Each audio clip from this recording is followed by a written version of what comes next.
Hindi ka sana.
Sino?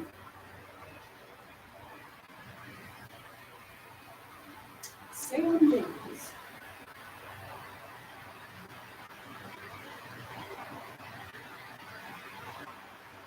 Lucid man.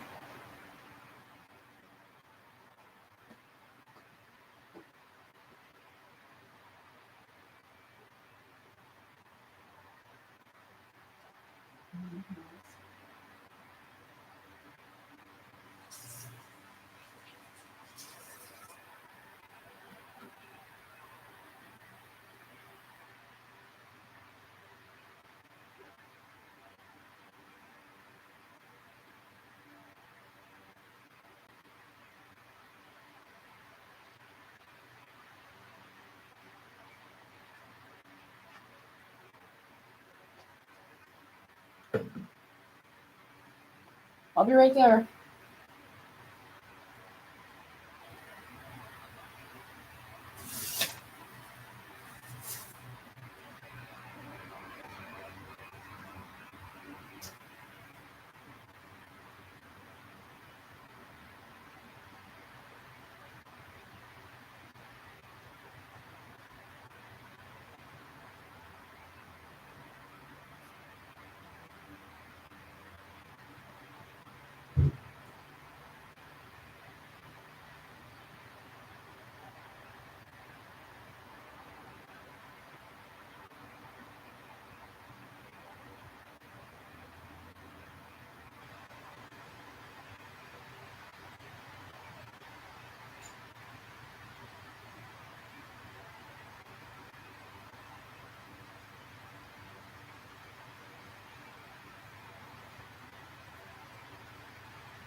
Hey everybody, what's going on? How's it going? It's dark. I'm gonna have to put on some lights. Sorry that took me so long. I woke up from my nap late. And, I dilly-dallied my way here. I apologize. Hello, Trev. Hello, Dominic. Hi, Inner Mystic. Hello, Neo. Hello, Mew.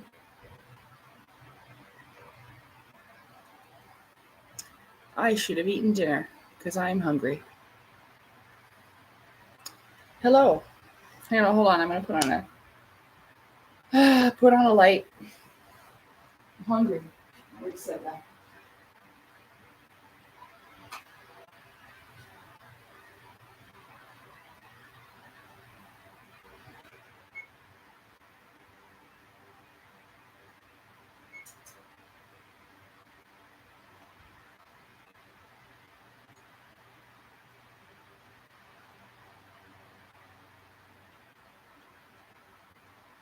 Mm-hmm.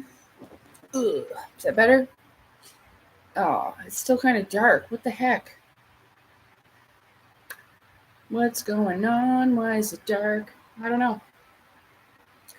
I was going to get dressed up today, but it didn't happen. I'm still showered and dressed, but I did not get dressed up. I planned on it because when my interview comes out, I'm wearing a nice dress that you haven't seen before.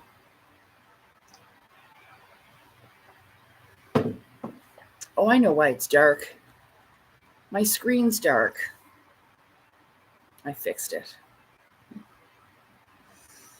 Yep.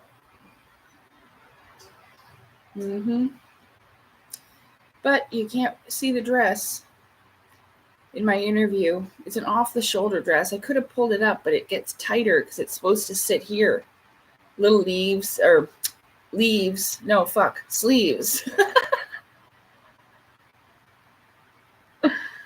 Oh, man. Okay. So hope you're all doing good. I have no idea what's going on in the world, and I don't care.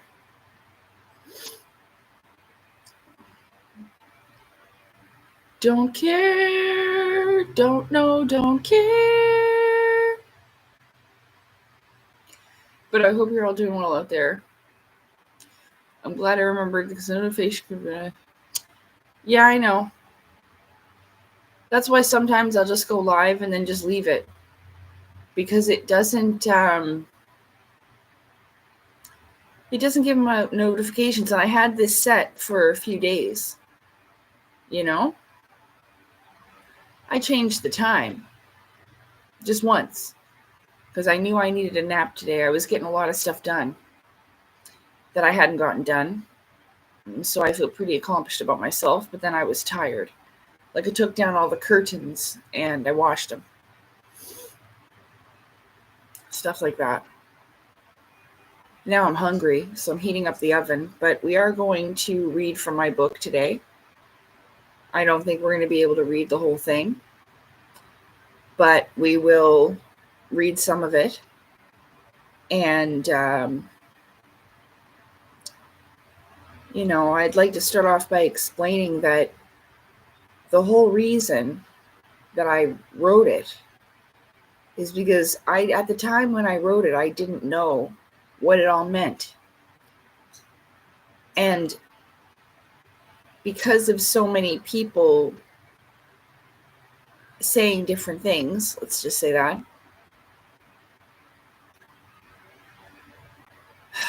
I just wasn't exactly sure what it was all going to accumulate to. But like I said, I knew that it all meant something and that it was important and that I write it down. So I did. But things evolved and changed so quickly, whereas I figured out what it meant after so long. From the time I released the book, I believe in 2023 initially, till now, things have changed quite a lot. And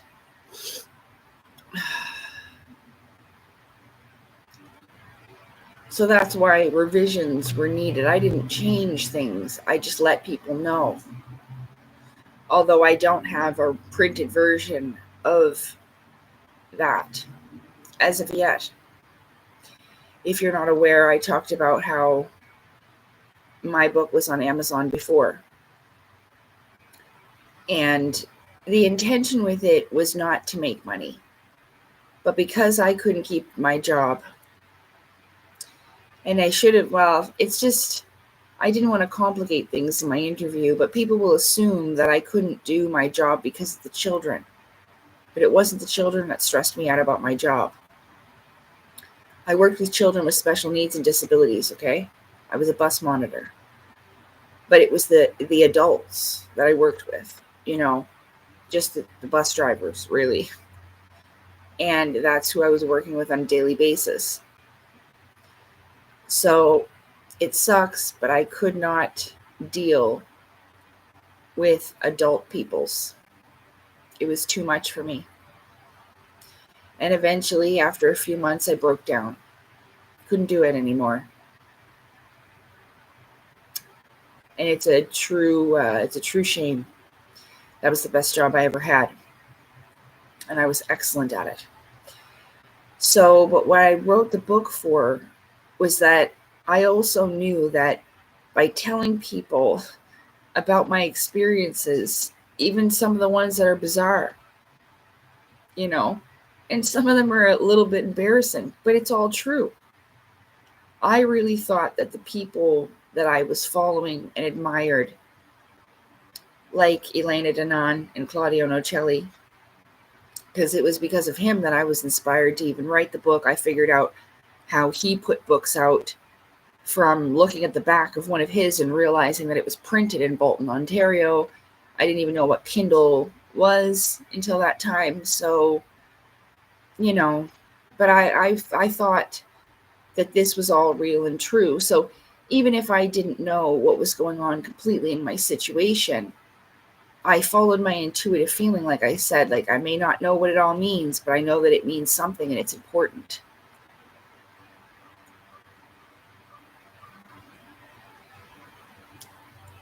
Well, to be honest with you, yeah, the adults these days, there are no adults, just preschool nut jobs, save one or two. And it's true, Scott. It is. It's true.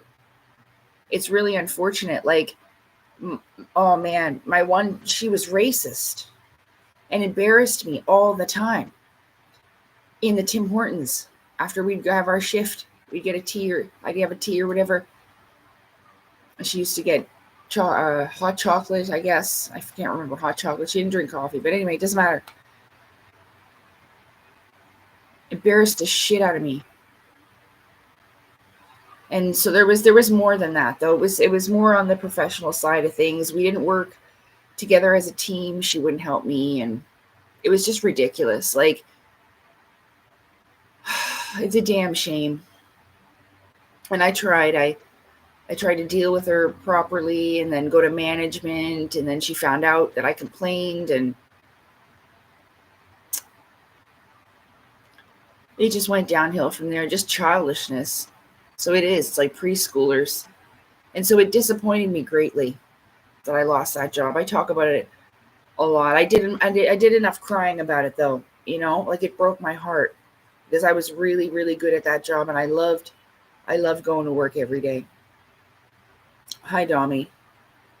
But it just didn't work out. So with Amazon, they take all the money. I don't even get 50 cents per book. I made a post about it. No point dwelling over spilt milk, I guess. That's just the way it is. But every time, sorry, I know I go all over the place. Every time I share my stories, it doesn't matter if they're embarrassing or not. Like, that's where I trailed off. Because I do realize how personal it is, but I did not realize that these other people that I was following, they did not do the same thing. I thought they did. So I share my experiences and people remember their own. And that's the whole point of it, right? If we ever want to truly get to that place where, consciousness levels have been raised, ascension has occurred. And I know it's occurring right now. I see the bigger picture, but it's not like I can't say it doesn't get on my nerves. But whatever. I still feel like I can do my part because there's a lot of people out there like me that are probably sitting around like, well, why wasn't I invited to the secret space program? It doesn't work that way. I read an article the other day, or not an article, a story. Shit, wasn't it on Reddit? A comment. That's what it was. I'm going to read a story that I found on Reddit too that I liked. And it doesn't matter if it's true or not. It's about thinking about it. Because I said this is more about consciousness than anything else. Consciousness in its different states. Extrasensory perception. And in our sleeping state, that's why the government can't really get control over it. Because they can't control the spirit realm. That's always been a problem. So, they can monitor it as best they can, but to control it, and I feel like they're not going to tell you about things they don't have control over. It kind of takes the power away from themselves, right?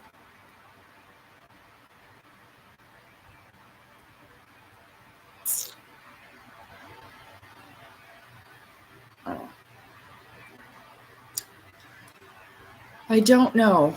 So I want people to remember, because we're all part of something special. And I think that's what it comes down to. All of us want to be part of something that's greater, and there's no shame in that. And so when I tell people these things, they'll remember their own. It's not going to be exactly the same. There are subconscious dreams, which is our inner self interacting. It's almost like your future self talking to you, and it has to be translated. Yeah, like remote viewing. That's right, Mew. They've been doing remote viewing stuff for a long time. In fact, it's weird because that night I saw the craft in the sky in July 2017. I was watching a TED Talk by Russell Targ on the scientific implications. He's a physicist. The scientific implications of ESP, extrasensory perception. And it's so weird because that was the night I saw the craft. But I didn't know at the time at all that he also had involvement in the Gateway Project Gate, Stargate, whatever the Gate program is, okay? I can't remember it, the whole thing. But Russell Targ was a part of that, and I had no idea at the time. But the CIA and the government and stuff like that, with MK Ultra, there was a hospital in Montreal, here in Canada. I believe there was a bunch of lawsuits done from Canadians that remember being experimented on and have lifelong lasting effects from that. I can post the link. CBC did, what was it? It's a popular documentary, W5 maybe? Anyway, it's a popular Canadian documentary. There's the GATE program for the gifted. But I have no recollection of being part of that whatsoever. I didn't show any high levels of intelligence. I wasn't good at math, nothing like that. But there's also something that was done, that they were testing for autism and stuff like that back then too. Yeah. So, because I've heard a lot of people talking about it. But like I said, it's fine. Because really, deep down, we may not all be at different levels of things. We don't all have the same jobs. Like, just because I do what I do in the spiritual realms, it doesn't mean it's going to be the same as the person sitting next to me, you, or the person next door. You see what I'm saying?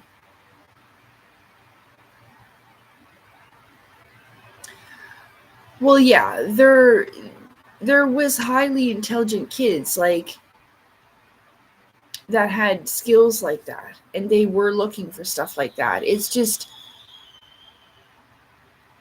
oh, that's a bird. Um,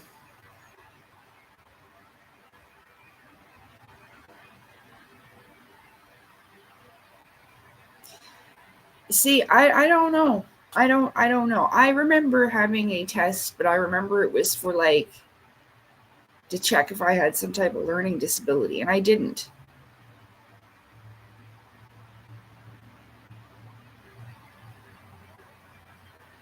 So, I mean, they also taught about neurochemistry, says Mew. Dom says, I remember the giant headphones and the beeping tones. He also says, all I remember is learning chess. Hadn't thought about that experience until 6 months ago. A lot of people have now recently. A lot. And that's why I was like, what the hell is this? But now it's happening here. So I'm not all that surprised because all the videos that I watched on it over the, like, I don't know, it was just not long ago that I looked into it. It'd become a popular topic, I guess. And I was like, oh, great. Now everybody thinks that, no offense, now everybody thinks they're part of the GATE program. But you very well could be. There could be a lot more people involved than we know of. Don't know.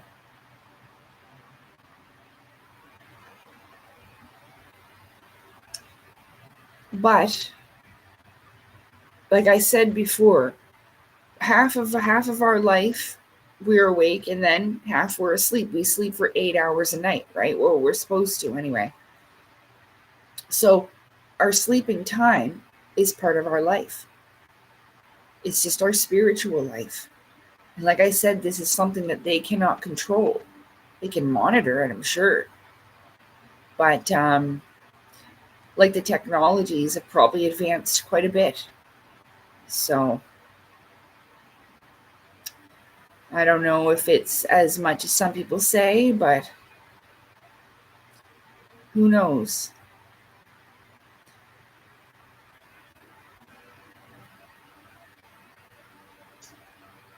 No, I know, Mew. I don't mean to, and that's probably why you've connected with me here in this chat. What I was getting at is there's parts of things that people are remembering, and they'll think, oh, that was a weird fucking dream, but it wasn't a dream. And with the secret space program people, that's what I was trying to show with that short video of Corey Good. He didn't actually go to space. Not once. He went there in his meditative practices astrally, like Claudio says in his book.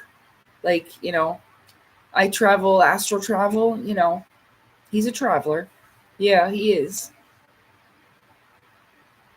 And it doesn't mean that it has any less value. It just kind of leaves too much open for assumption. And people will be like, well, I know for a fact that I've never walked out the door and gotten onto a spaceship. Well, it doesn't work like that anyway.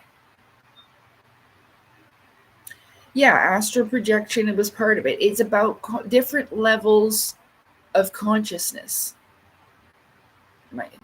Is that the right words? Different states of consciousness, like how there's different parts to reality. Like I explained, there's a whole bunch of stories. I just seen one. It was in South America. I only got a little bit of the story. And I read over the comments and stuff like that. But look, this isn't uncommon where people will just go missing. And they say, well, the forest people took me.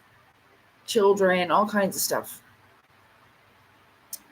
it's these in between places of the unseen realm, and they also probably investigate this kind of stuff. This is why they were so interested in Skinwalker Ranch and stuff like this, because it has, well, not only a high level of activity, but it probably has, some type of portals or whatever. Energetically, they got shit going on there. But this is the kind of stuff they investigate. Now, I always thought that when it comes to like cryptids and shit like that, with government involvement, if it did cross over, like this is why we may not hear about it, but it may not be all that common, although I'm definitely not an expert. But if there was stuff like that, there would be teams within the government, like sometimes you see on the television, and they would take care of that. That's why it hasn't really kind of bled over into our reality here as much. Like maybe when shit goes down in the national parks, they would take care of it there, whatever. But it definitely, that's like how people say that it definitely has a dimensional thing to it, right? Mm-hmm.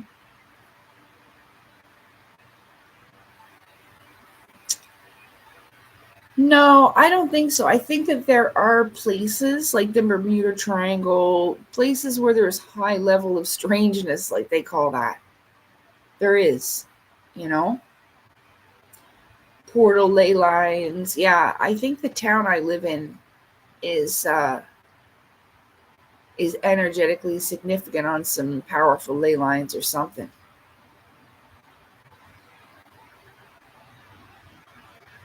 So, even if it is a psychological operation where they used that spot, as an example, it's to have people's minds, I guess, the mental exercise part. A lot of it is that, the mental part of it, to train people's brains how to be able to accept such things.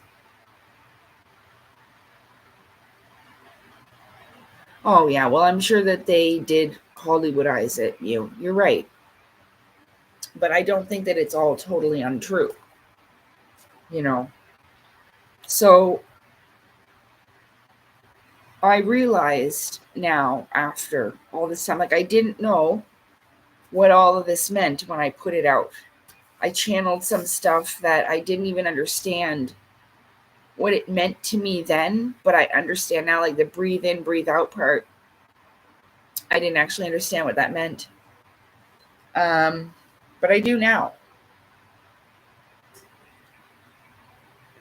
And I realize that, for lack of a better term, myself and many others that I've talked to are part of the secret space program, but it's not how it's been presented. Like, there's definitely different levels of it though. And I can't say that I've had experience with every one of them, right? So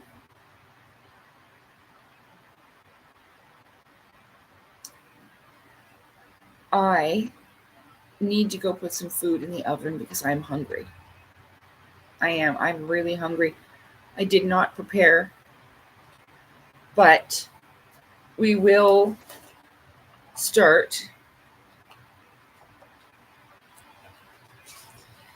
See, the only reason why I even talked about my past life, and because there's lessons that I brought with me that I needed to share with others too. Stuff that I remember, but it's definitely something that's not easy to remember. And when it comes all flooding back, I do try to interpret it as best as I can. Still to this day, there's only so little that I remember. Recollections, feelings, like I don't remember anybody specifically, I remember energies, but not faces, because they don't probably look the same anyway.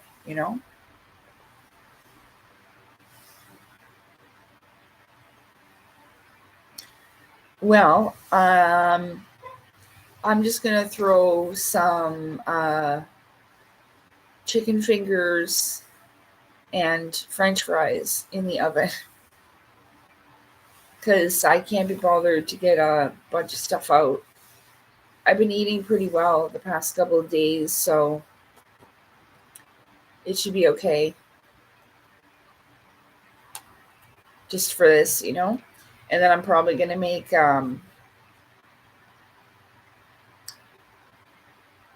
poutine. So I'm going to make gravy and I'm going to put cheese on it.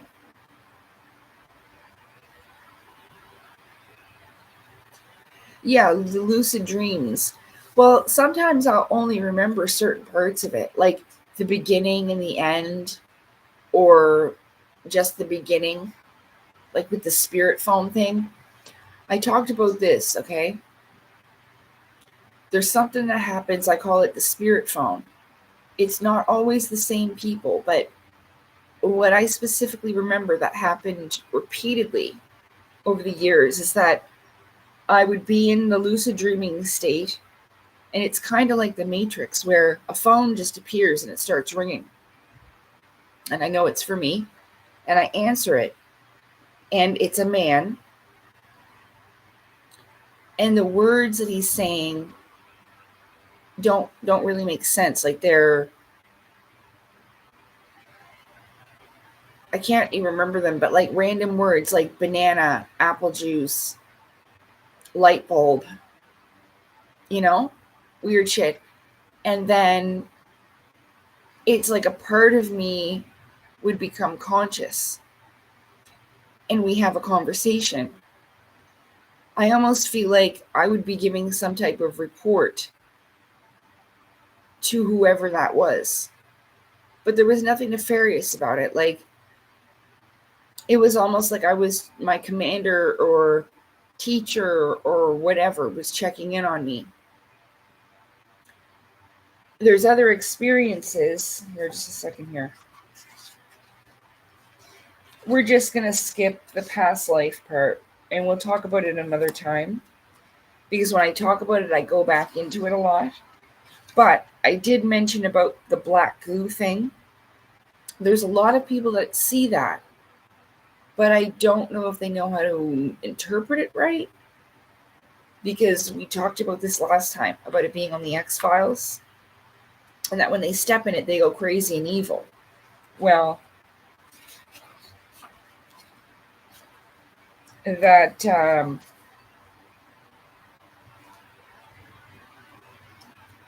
that's true.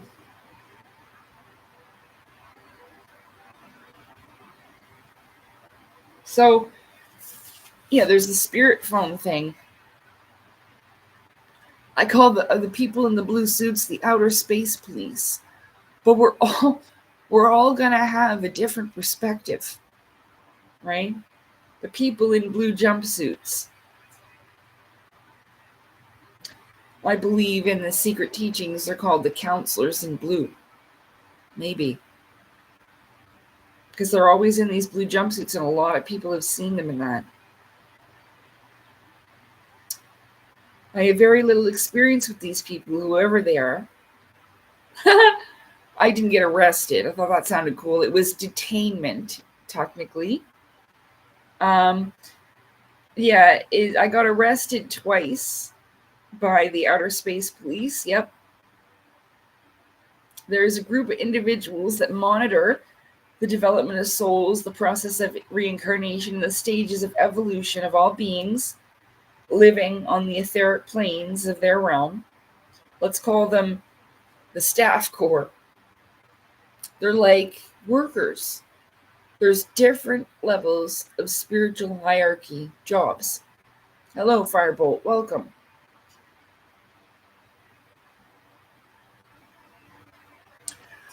Well, appearing to you as human children is less threatening, right?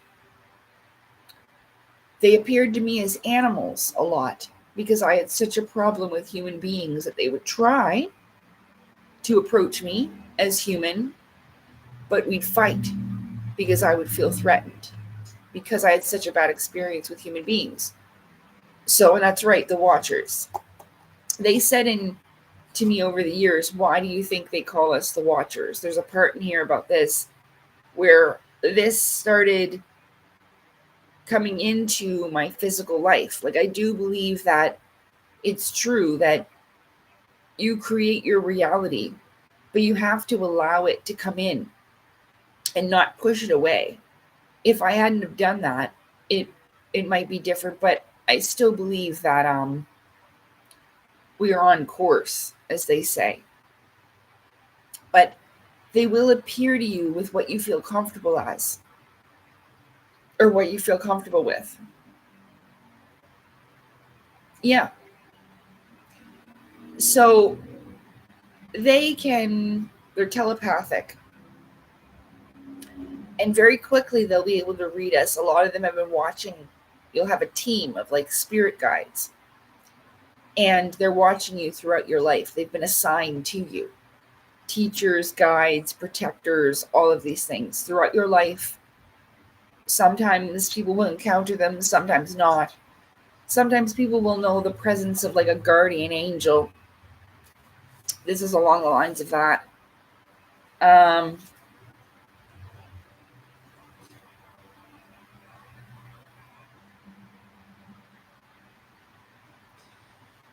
But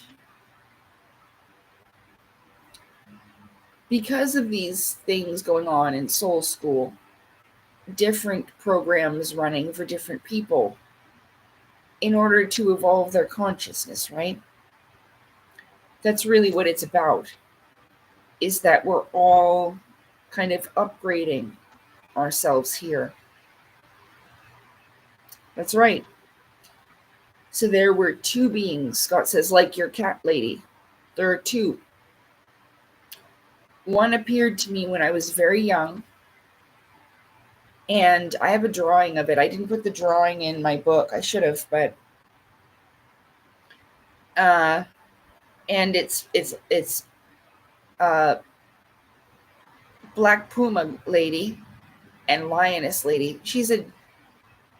I wanted to call her Black Panther, but then I realized that I've been educated and there's no such thing as that. It's a jaguar, actually. They're just a different color. So, yeah, and that's what the shape-shifting thing is about, right? But for me, they came to me as animals. So in two different forms. There was a lion and a Black Panther. But I knew when I saw them that they had a much greater consciousness. Like, even though they looked like animals, I knew that they weren't. And not in a dangerous way. I just knew that they were much more aware and conscious than any animal I've ever seen. And I knew that that was a disguise. Like, that was really a person. I couldn't be sure, but with my encounters with them, and I wrote this down in my book, because the lioness lady, I met her when I was really young. And when she showed up, it's like the same thing. I remember the beginning and the end, but I knew that we talked about pretty much everything you could. But I don't remember the gist of it, you know? Right, the doctor and nurse thing. So I was talking about that with the little fellas in blue. A lot of the times, and they all have different jobs too. From what I understand, they are not born, but created. They're genetically engineered. These little fellas. And sometimes they're childlike and they're curious. It just depends, okay? But a lot of people have encounters with those. Here's another one with an Asura. That's EB.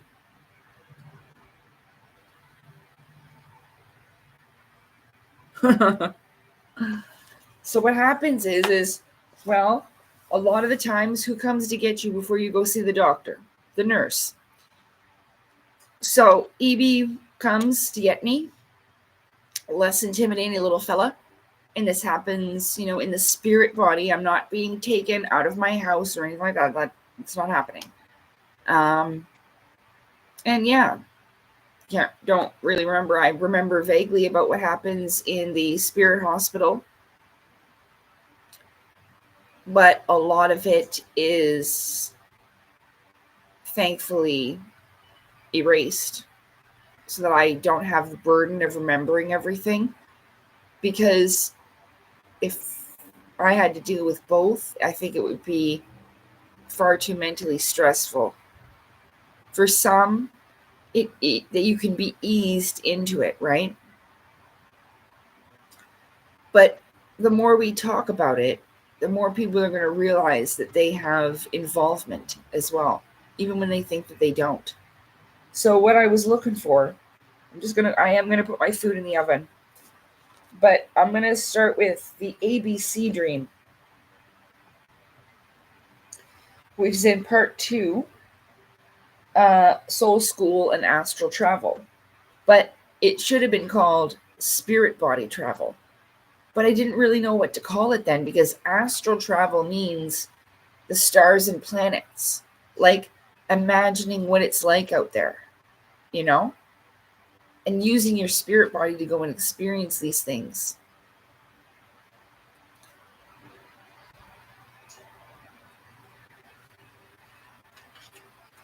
I thought the ABC room was first.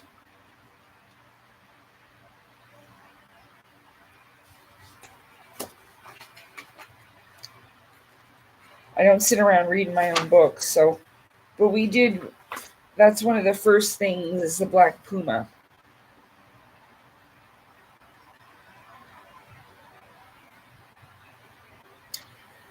I had a very memorable and emotional lucid dream when I was young, around 12 years old. I found myself in the back of a safari-style Jeep, and the back trunk the door was open and to the left. Like, it was one of these ones that doesn't open up, it opens this way. It opened sideways, not up and down. I was in human form in a cage, and there was a beautiful black panther, puma, type cat beside me in the cage next to mine.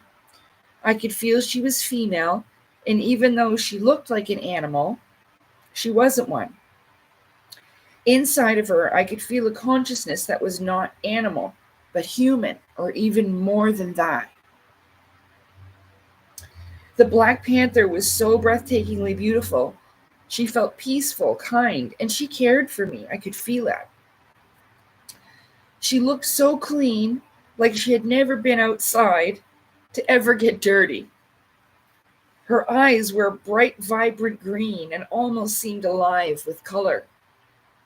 The black of her fur was deep and mysterious. Like it was so black, it reminded you of the night sky. It was so pretty. It had like a shimmer to it, because it was just like she just came out of the cat salon, And I said she was magical, because she was so pretty. And it was a beautiful, sunny and warm day outside. I didn't see anybody else around, and I sat with her next to her, and we were talking together. I don't remember what it exactly it was, but when I woke up after this lucid dream, I remembered that we talked about life, myself, and pretty much everything there was to talk about. And it was all telepathic. Her mouth did not move. And after this, her cage door swung open, and she hopped out of the cage and started running for the woods, just beyond where we were. And I started to panic as she was leaving me behind in the Jeep. I couldn't get out. And I grabbed onto the wire of the cage as I was watching her. And I called out to her, "Wait! I want to be free like you." She was leaving.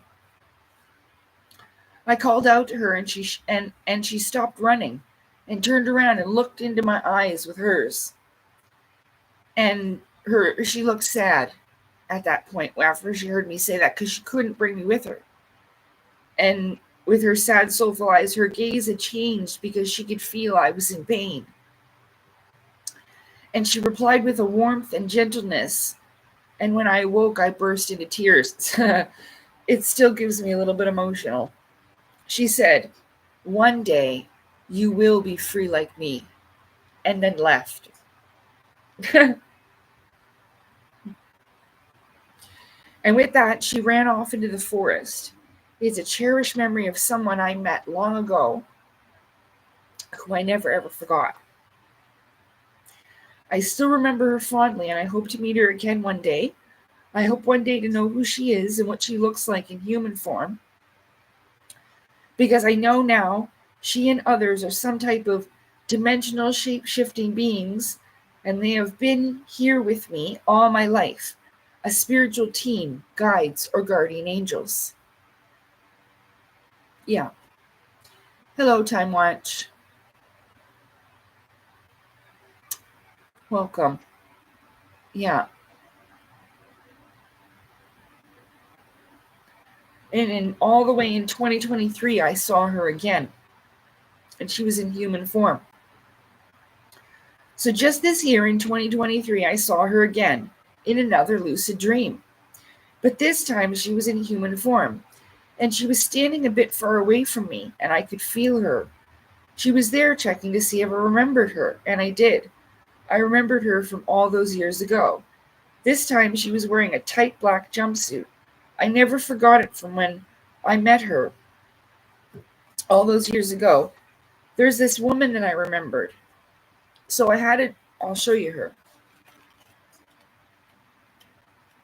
But I didn't know it was the same person.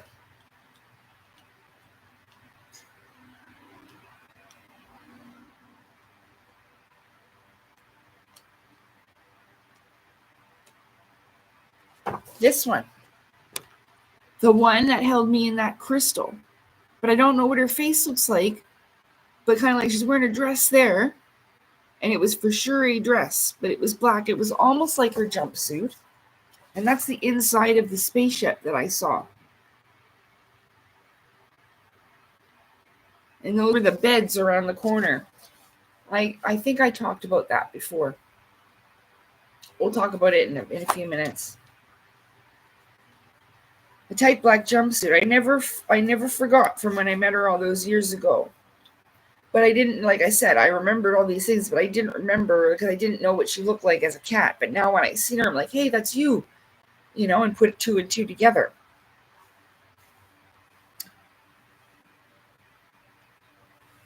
It was the same woman. I look forward to seeing her again, Black Puma Cat Lady. I wonder what her real name is. I wonder if I will ever meet her when I'm awake. The first time I ever saw her, Black Puma Lady had black hair that hangs just to her shoulders. She's about my height with a small build and almost looks like a fair-skinned Asian woman. She is wearing all black body-hugging long-sleeve dress with a skirt fanned out at the bottom. This woman is the same one from my memories from past lucid dreams. I know because the feeling is the same. I can feel her. You can see the experience a bit in my drawing that I showed you before. It was the drawing there, and I show you the ship and the craft that she ran to. At first I thought she was holding me as a baby. But it didn't make sense when she went into this craft and she just set me on the counter and ran off. And I realized that I must have been inside of something. Maybe a crystal. I don't know. But she just had me in her arms like that. Set me on the counter and ran around the corner. See? So, where am I? Where? Oh, over here. So over here, you would come in the door, and then this is a hallway. I tried to express that. Sorry, I'm suck at this. Go this way. Oh, fucking hell. Here, and then up here. Over here. That's the hallway. And I don't know where she went. But she went past the beds and up that hall and disappeared. But if you see right there,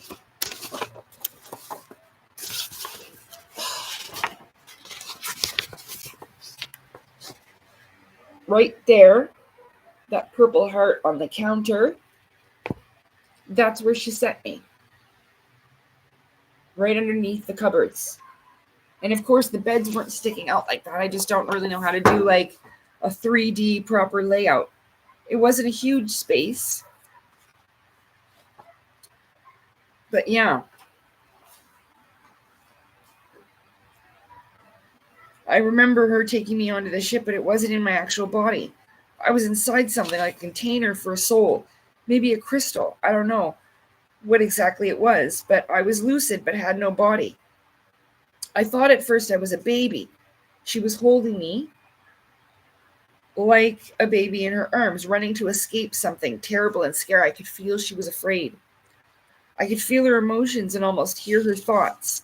Even though she wasn't thinking very much, she was just scared.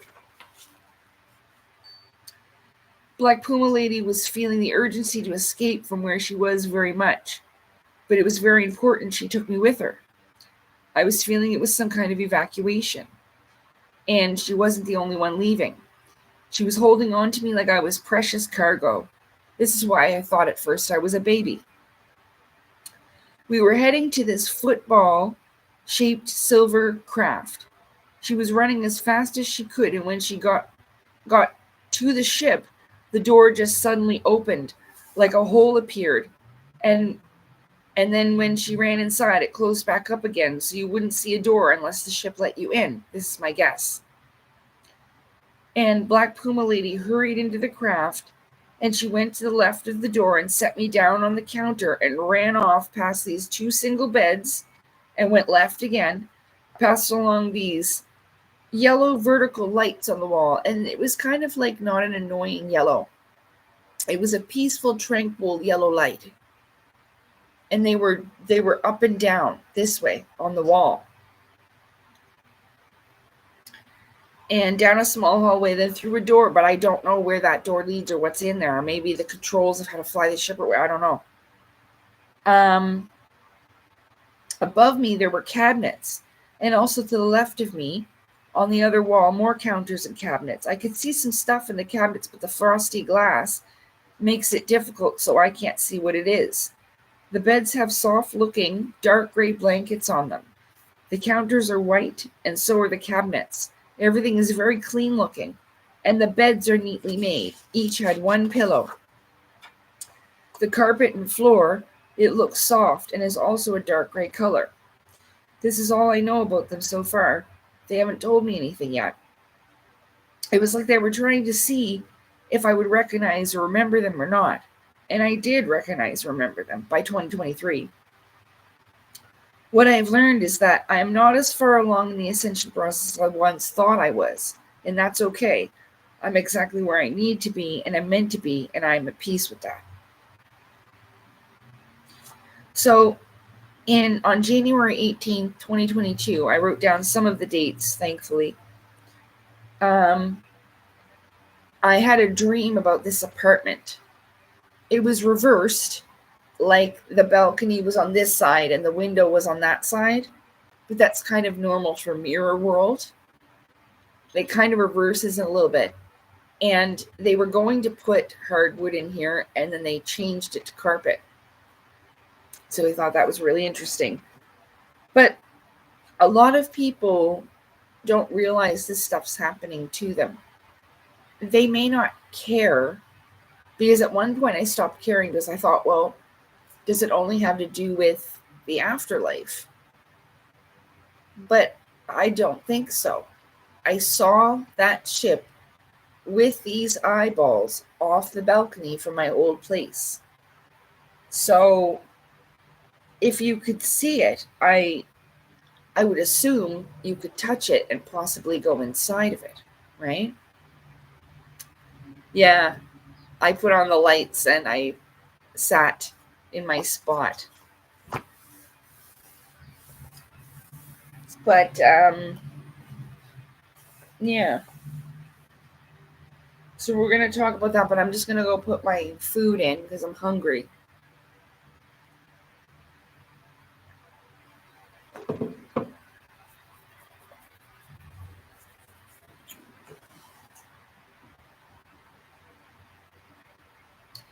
And this one is where you will see that my animals travel with me into the spirit realm.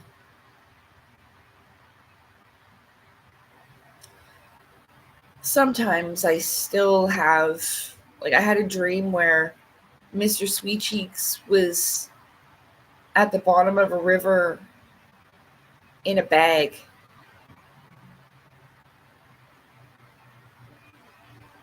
And he was dead. But his body looked like it was fresh. You know, he didn't. Yeah. And I was just patting him. But he was coming back to life. It's weird.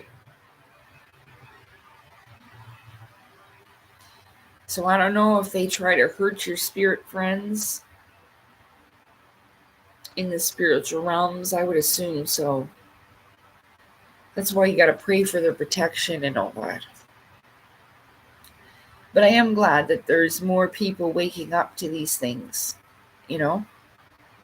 Not sit around feeling like you're part of nothing, because it's not true. Where's that Marv? There's that Marv. Hey, Sam. Alright. Let's put some of this food in the oven here.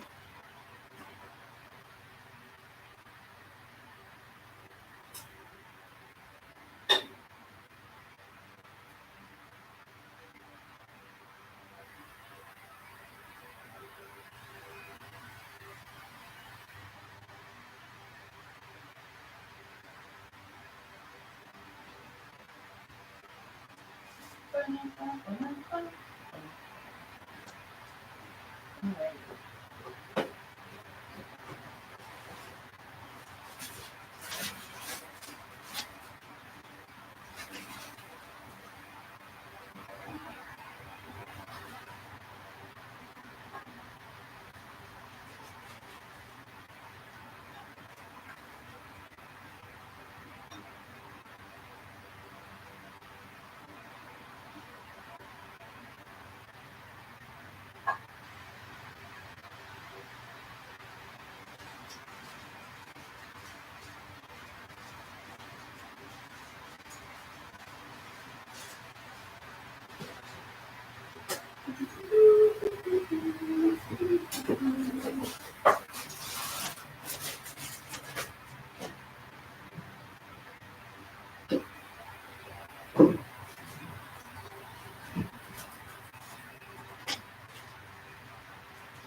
cool.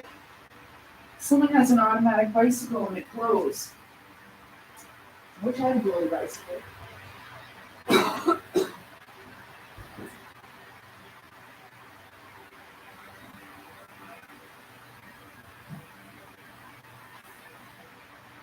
All right. Well. Oh, okie dokie. Ugh. Okay, so I put my food in.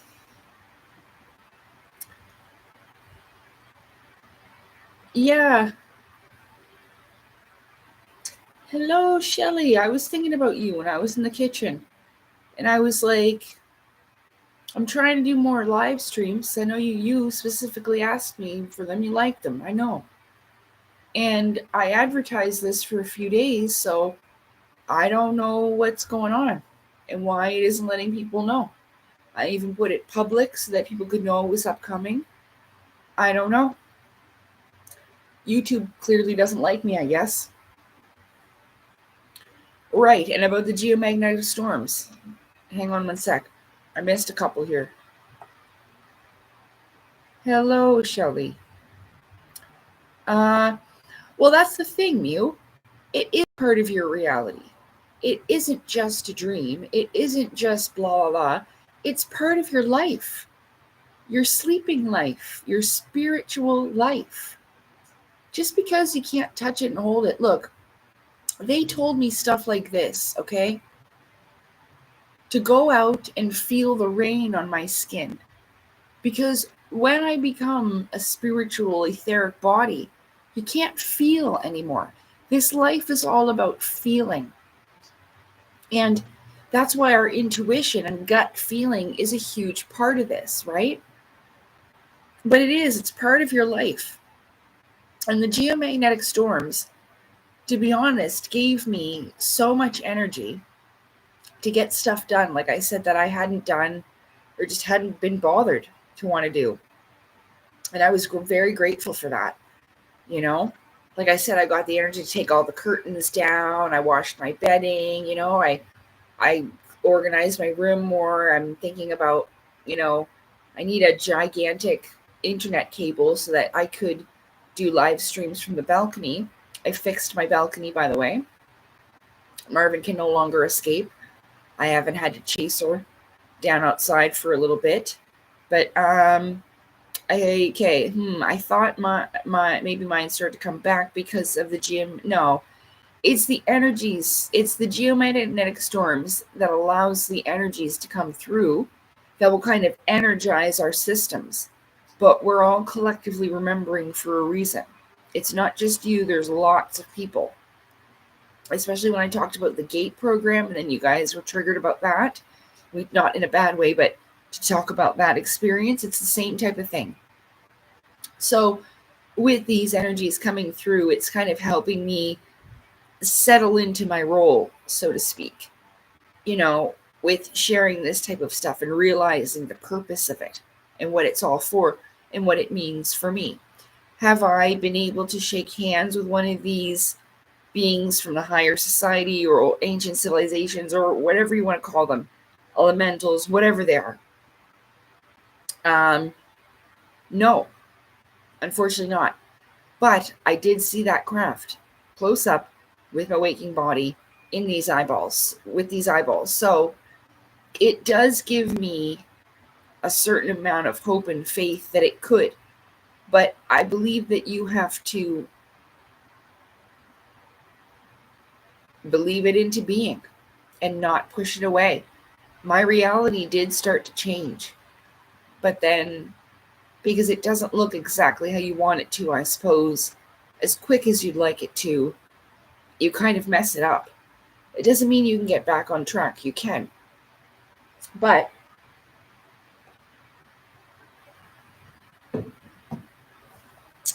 Mew says, sometimes I get what I call vivid dreams, where I'm not lucid, but it's just as realistic.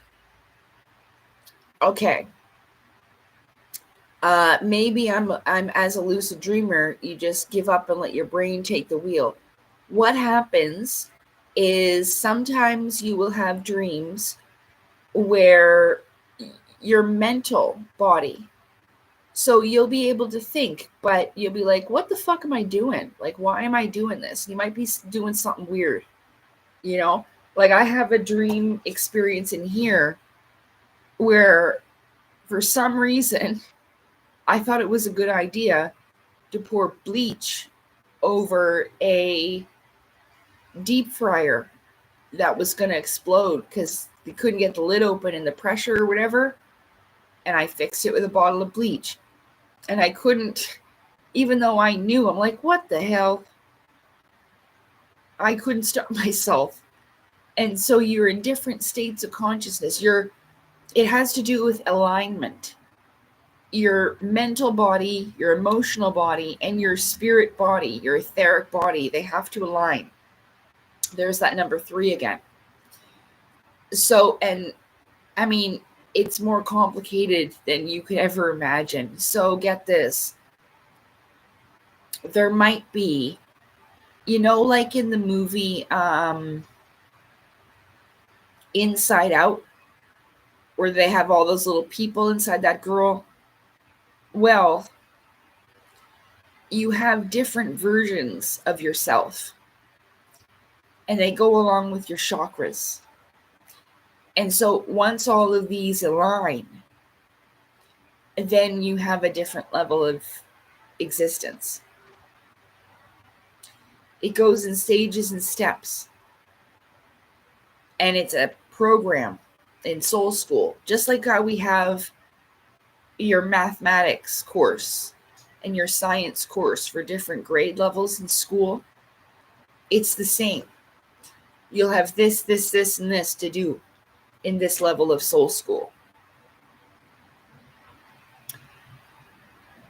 I believe that the more you learn in your waking life to have this inside of you, I took the advice, I can't remember who it was that said it, but they told me, not personally, in a video, they said, even if you don't understand something, listen to it anyway, because your subconscious remembers, believe it or not, everything that you've ever listened to, every book you've ever read, even though you can't recollect the whole thing, it's in there. It's in there. Like a big cauldron of stuff that you've been pouring in. I'm seeing the Powerpuff Girls. Yeah, and then they come out and they're fucking superheroes. So yeah, I guess so. Yeah, and in the mix of your cauldron and all this stuff, and the divine is like the scientist pouring all this shit in. And, and then you pop out and you're a fucking superhero in the end of it. Yeah. And that's one of the first things I talk about in my book, is that I said that, I knew that there was this group of people out there. I saw them as like a group of superheroes, but not like Batman, Wonder Woman, and Spider-Man. Not like that. And that's why I was so drawn to those movies where the Chinese movie, I liked those from when I was like a 15, 16-year-old teenager. But it's because it reminded me of the powers they had and that I had, you see, a lot of fire, water, and elemental powers. It wasn't until James Gilliand, dang it, I always forget this guy's name.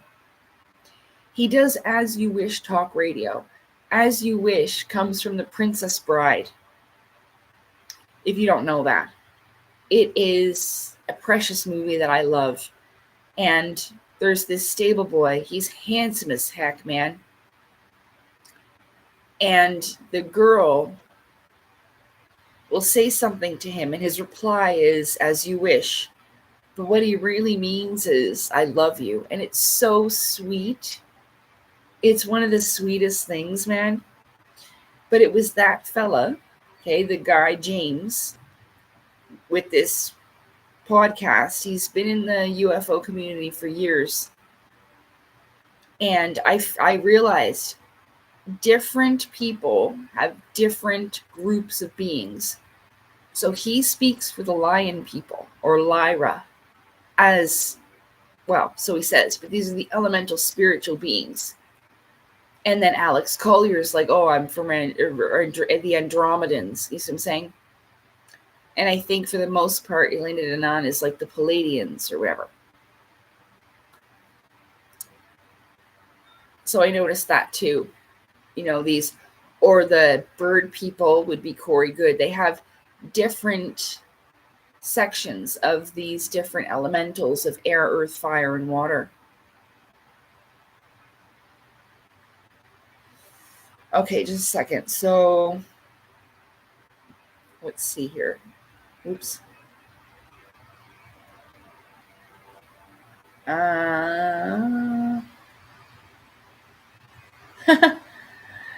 No, I don't know about the Squishmallows, but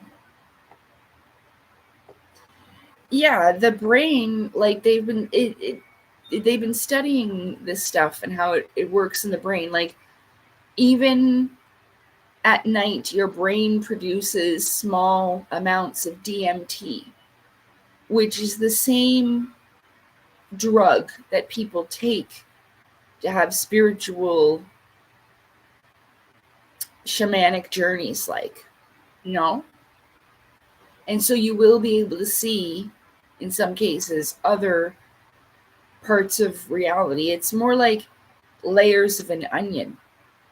So it's it's not like they're really all that far away. That's why they just disappear and reappear back in our space, our dimension, because like the pages of a book or the layers of an onion, they're right next door to us, right? So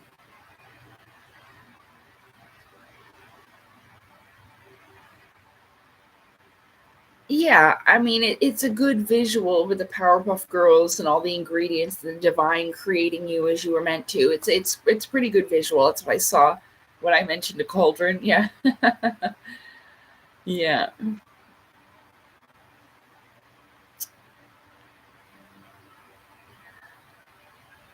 Well, um, let's see. Like I will say that it does cloud my abilities and my vision a little bit because of the marijuana. But it's difficult, like I said, for me to even be.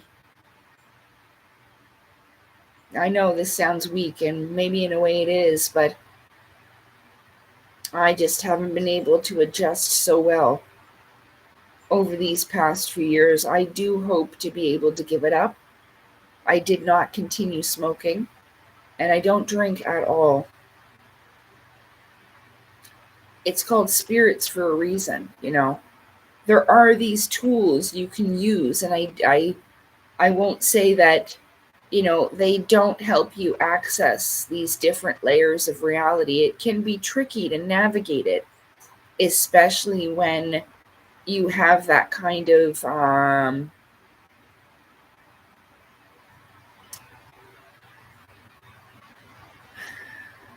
intoxication,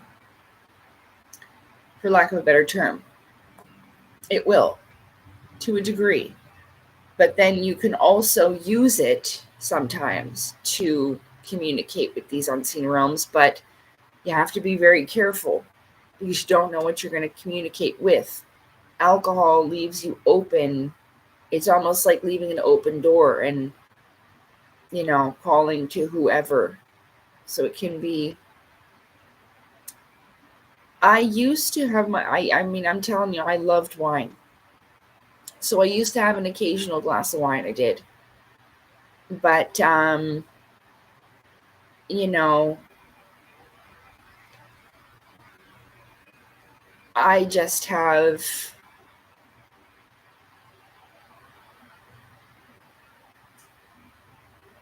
well, I suppose I like the feeling of being removed from myself. You know what I mean? And I don't think that's a good thing. So I used to drink a lot in my 20s. And I know from experience, that being a spiritual person there are beings in the unseen realm that can see you like you can see into it. They see you back, right? So there is a level of danger.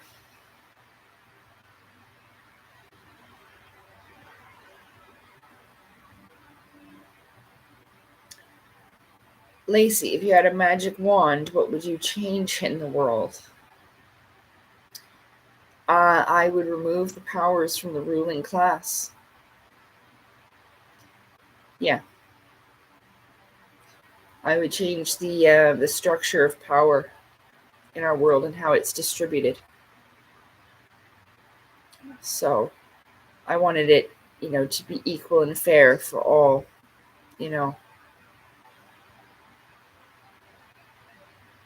So that's what I would do. I would change the power structure in the ruling class. I mean, I love wine. I do. I love the smell of it. I love the taste. I miss it sometimes. But, like one glass, I'm sure I've done over different holidays. But let me tell you something. When I have one glass, I want to drink the whole bottle. So, yeah. Yep. Drink the whole bottle. So I like it maybe a bit too much. But that's really what the problem is. There's so much greed in the world, but again, that comes from the top and they squeeze everybody. They're putting the prices up. I mean, they're causing as much stress and distress as possible as a way of forced ascension. That's why they had even the aliens thing with Dingo Lou Elizondo on Dr. Phil or Oprah or something. And, that's to reach those people that sit around watching Oprah every day.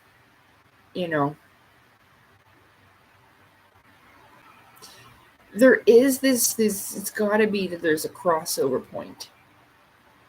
And that, yeah, I was watching just to have a movie on in the background while I was doing housework and stuff. I put on Aquaman and the Lost Kingdom because I absolutely love the underwater type of scenes. Like when I was young, I loved The Little Mermaid because of that. The kingdom and stuff like that. I love that. It was so pretty.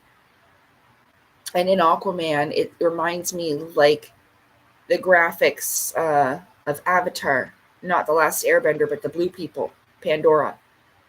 And gosh, it's pretty. And I love the underwater kingdom. But I'm pretty sure I've seen that a few times, and I know that they're movies, but even in the end, it talks about there was an unknown underwater kingdom making contact on these news clips at the end of the film. So I am really hoping that, like I said, there's like these crossover points, and maybe it's possible, like where people bloop into the Bermuda Triangle and disappear, right? I'm not running from my problems or whatever. Yeah. But what the fuck was I saying? Oh, about these underwater civilizations and stuff like that. Yeah. I'm hoping that's what it's leading up to. It may not be as soon as I hope, but from what I've noticed, hopefully, because this is something else. That's why I don't pay attention to much of it. No, there's a lot of people that do like Oprah, though, Shelley. They do. Yeah, and they think she's the best. Like my adopted mother thought. Probably still does. So, you know. But yeah. I'm just gonna have to go and prepare the rest of my dinner, and I will. Yeah, yeah. I believe it was Dr. Phil or Oprah. I don't remember, but it was Lou Elizondo. Pretty sure. Yeah, and I mean, they got to make it so, like, like the government has it under control so that it doesn't cause mass panic.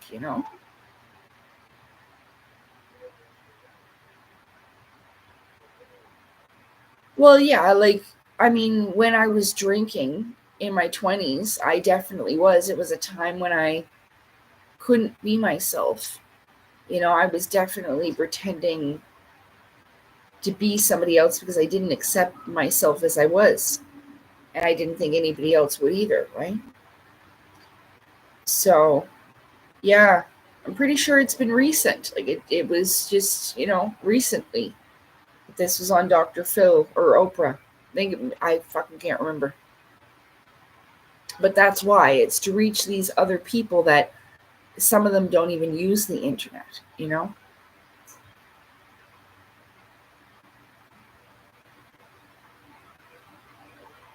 Well, they no, they that's the thing. You know, I agreed in the film that if hold on. What the hell?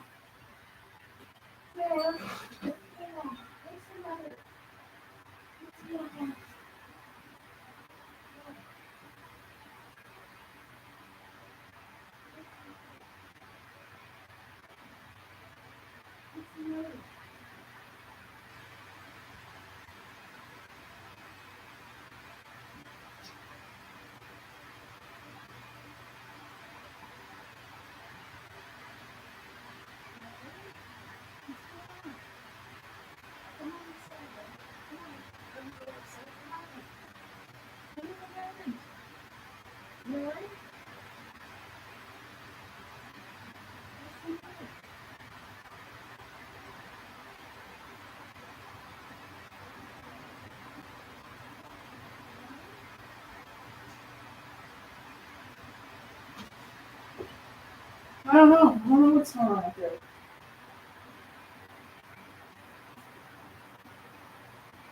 I don't know.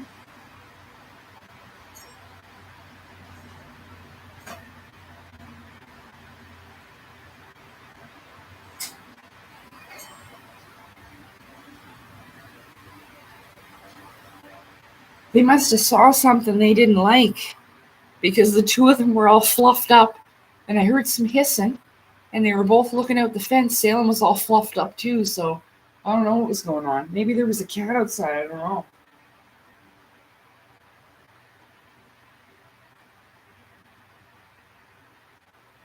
You all right? You just need kitty corn or something? Oh, you got a hairball.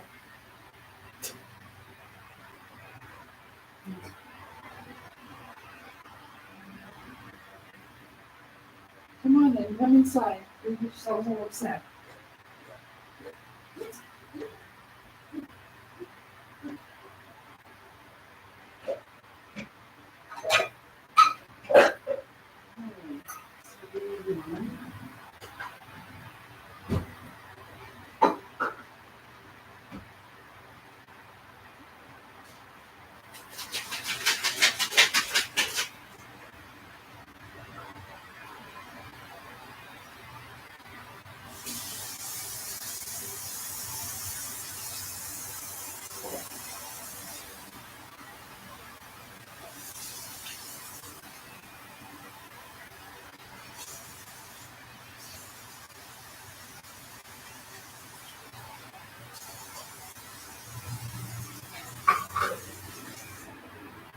Okay.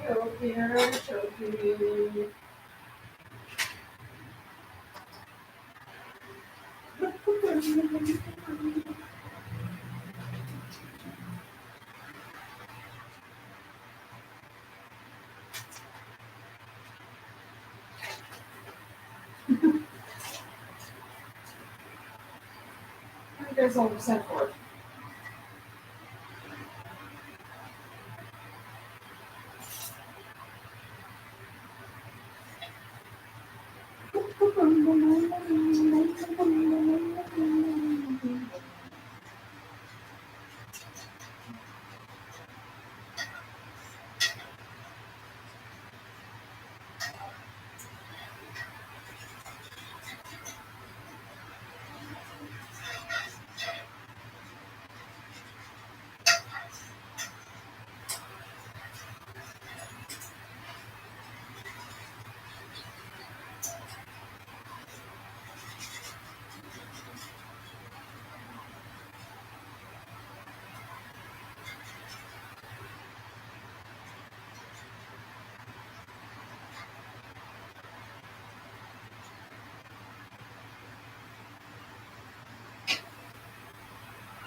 Don't know.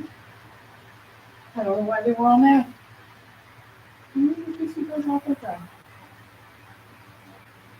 I think there's a person that walks their cat. Must have been them. And they saw the cat and got all upset. Oh man, they love dogs, but I guess not cats.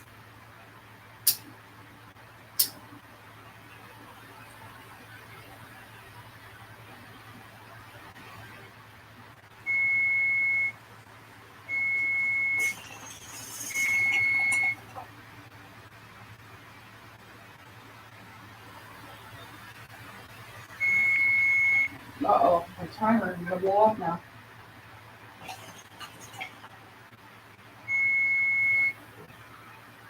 All right, I'm coming. Be quiet.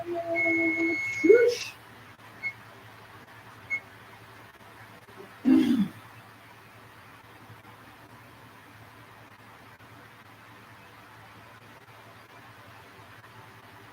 Oh, I can't see it.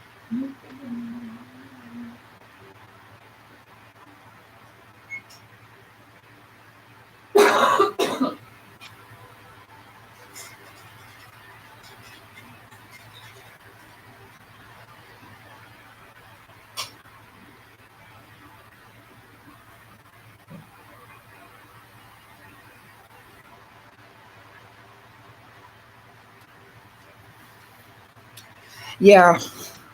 So I kind of thought that people wouldn't like me the way that I was and, as spiritual as I was and shit. And so I drank lots, you know.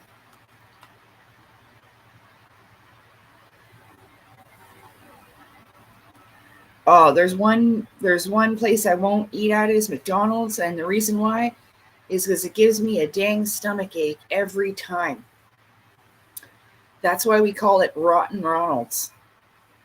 Because it's just, didn't I tell you about that date that I went on? I know I did, but I'll tell you again. So years ago, years and years ago, I went on a date, an internet date with a fella I'd been talking to in town here. And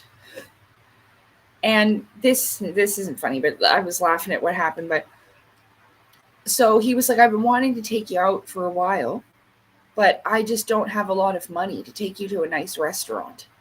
And I was like, you don't have to take me to a nice restaurant. It's like, I got coupons for McDonald's. Let's just go to McDonald's. 2 can dine for $10.99 or whatever, okay? So I brought the coupons and met this fella. I can't remember what his name was, right? Maybe it's a good thing. But this was years ago too, right?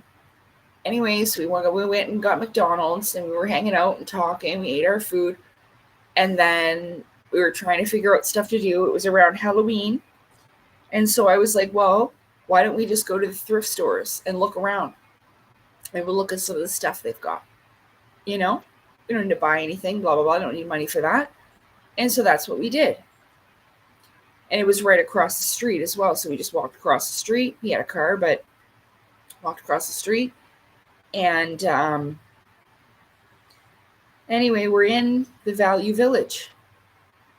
And I smelled fart.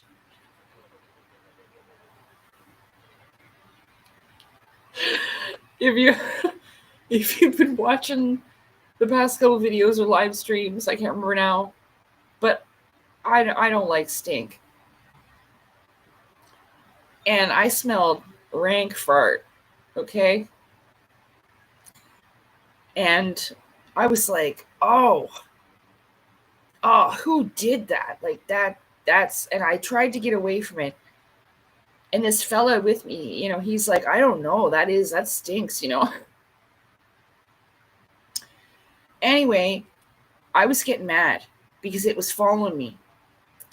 And it started to accuse people. Like, is that you, ma'am? Who's ever doing that? You need to go to the bathroom. Because you stink. Okay?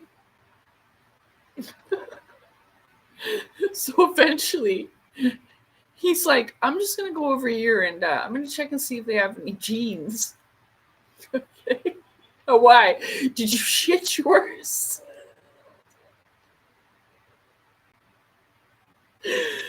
So finally I had enough and we left. And he tells me it's him. It was him the whole fucking time, farting. And it was awful. It smelled like death.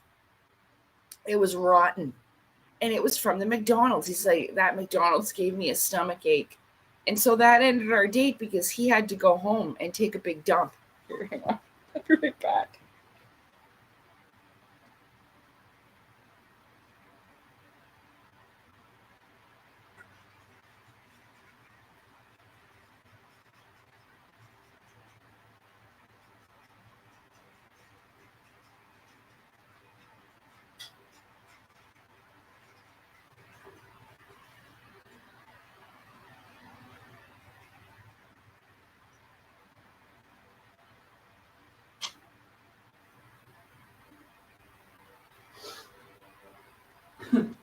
So anyway, you better be careful, Shelly. You never know. You might get that, yeah, seriously, went to go check the jeans. He might have needed new ones. Because holy, it stunk. It was really bad, I can't tell you if it was just as bad or worse as that story I told last time where my friend Rachel ran out of the elevator at the Sheridan Center Hotel, and it did.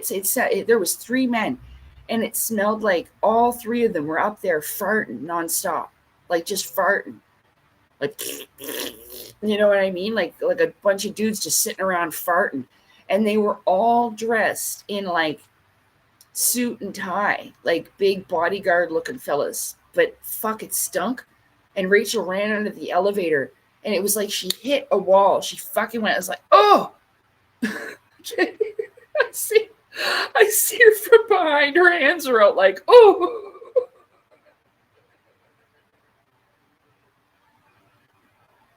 They're like, you can't be up here. She's like, don't worry about it. I'm not staying. Fuck, what's that smell?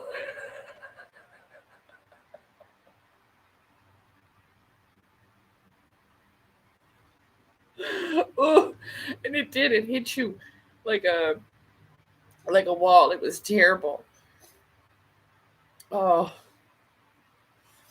yeah, it did. It gave him some terrible smelling farts, and so he probably had the poops later. Yeah. But and we laughed about it. Like, he wasn't embarrassed. Like, we were laughing so fucking hard in the parking lot. But he's like, I gotta go home and shit. Like,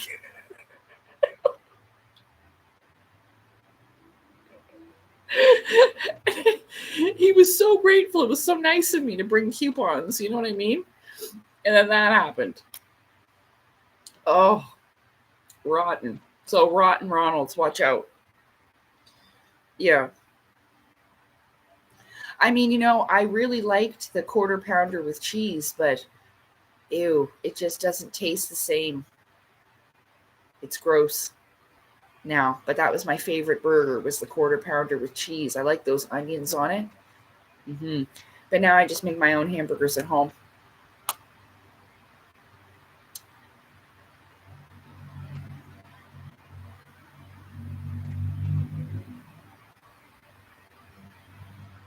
Oh, I don't remember that. Is that from Seinfeld?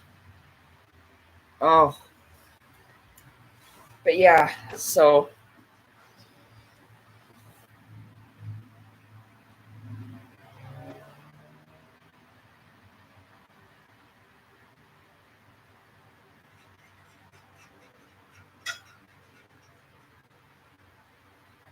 oh shit. There goes my fucking fork on it now.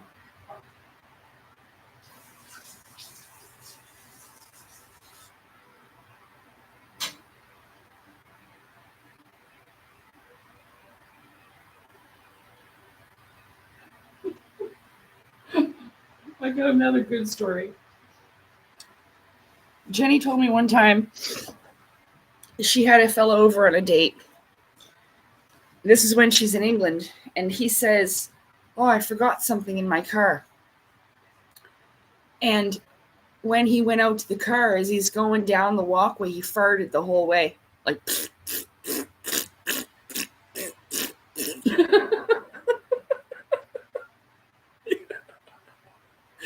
and she's like, I don't know if he thought that we couldn't hear him, but we could.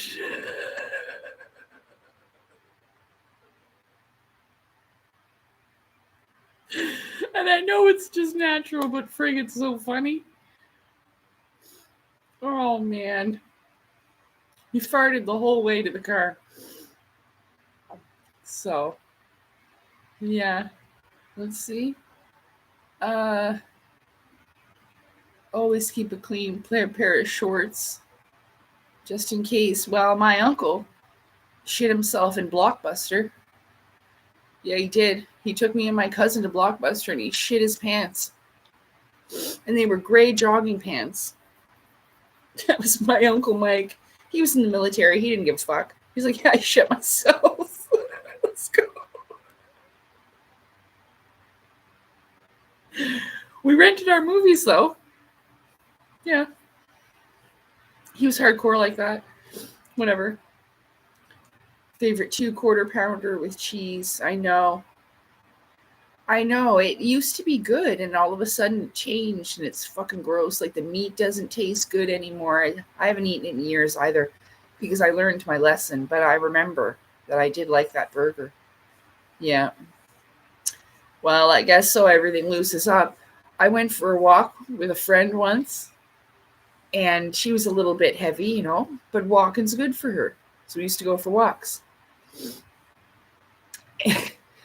And during the walk, she's quiet for a few minutes, and then I hear her go, just like that. And I'm like, what's wrong? Like, she's kind of annoyed. And she's like, don't take this the wrong way. She goes, but I hate going for walks. I said, why? I said, I thought you were enjoying it. She goes, well, I do. She goes, but the whole time, all I do is fart. I told her that's good. That's your body start working, and all the air and your exhaust is coming out from, your machine going.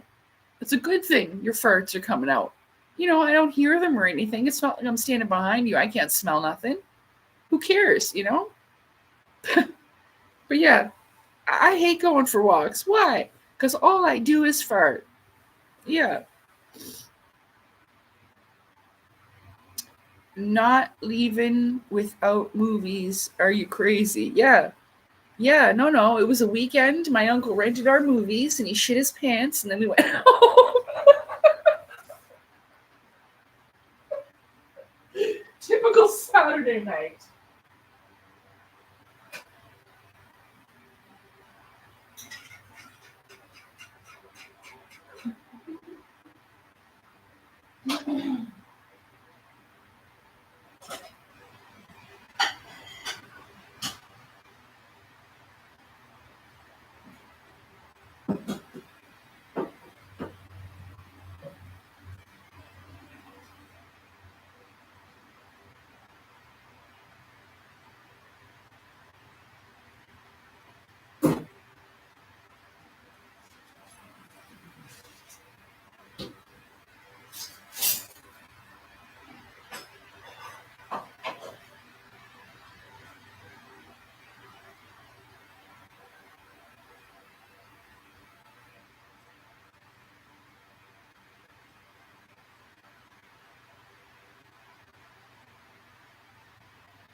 Oh, Fluffy dog.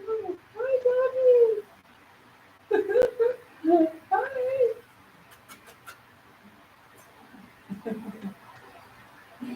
There's the doggy sailing.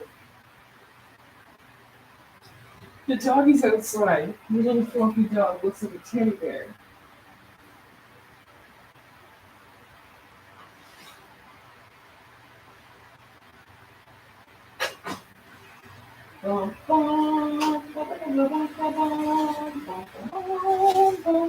It's dinner time.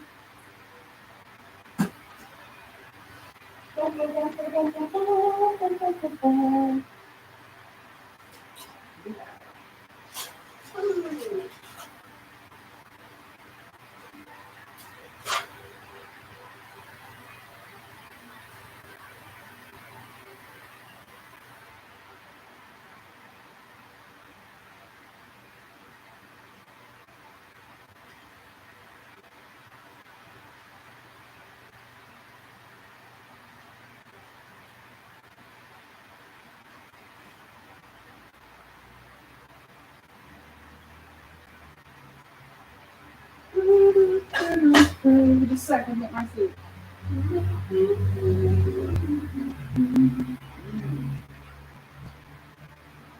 Have some pepper.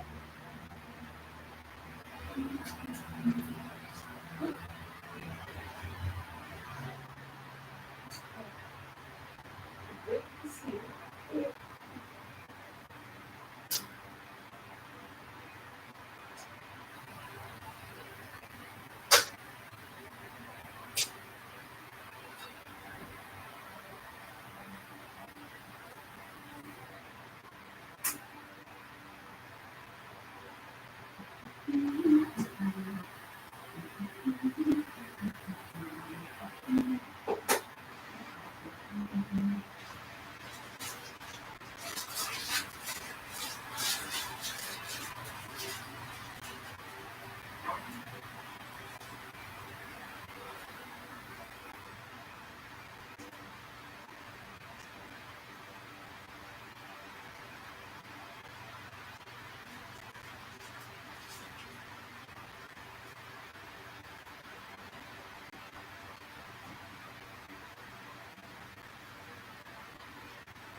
Okay. Cheese.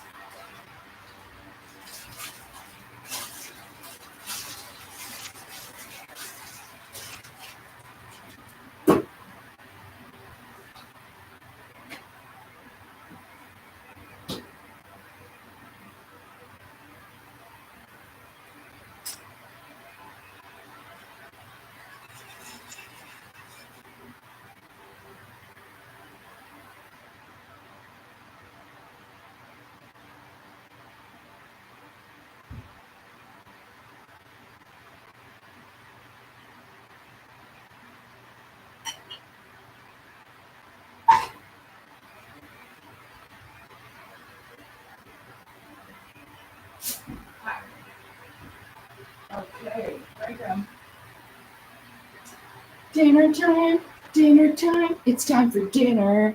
Da-na-na-na. Heck yeah. Fuck, I'm hungry. Check out my food, everybody. It's French fries, swimming in gravy and cheese, and chicken strips.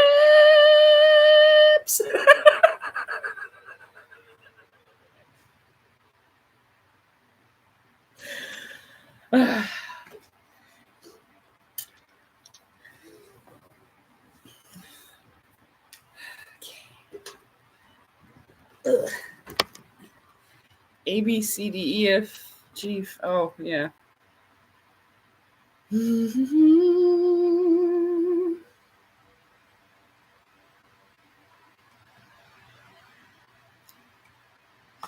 Anyway. Yeah, I know. Well, this was just a quick dinner. And, oh, bon appetites. Yeah.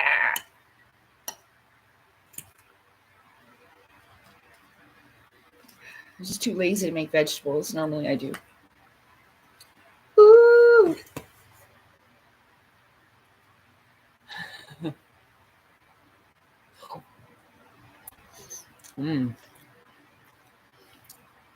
Thank you.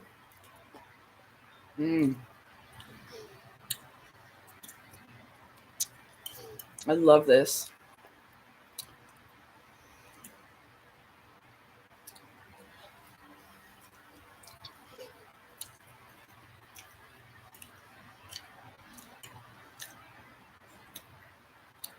So what the heck was I talking about?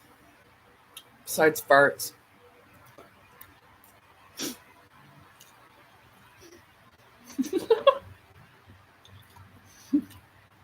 Hi, welcome to Last Minute Lacey. Let's talk about farts. Yeah. You can't fart anymore when you're in a spirit body. So you should enjoy that while you can. Feel the rain on your skin. Fart as often as possible. Because you can't do that when you're a spirit.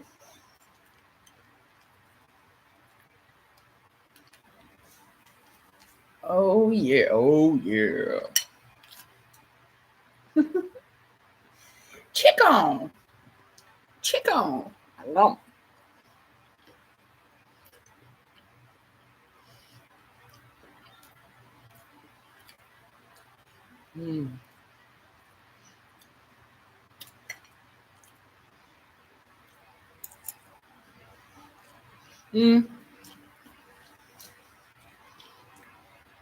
I was saying this before. Even me. I had this idea in my head about what these super soldiers are supposed to look like, especially on the outside. And a lot of them, when you look at them, you don't think much of them because we don't look like we do on the outside as we are on the inside.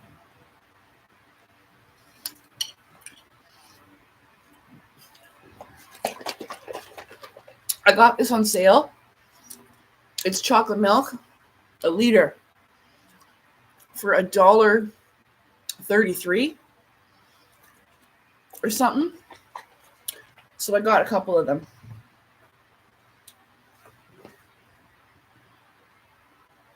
And I got some chocolate milk just for me.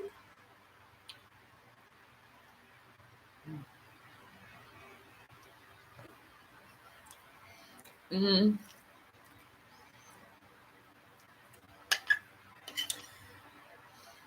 And I mean,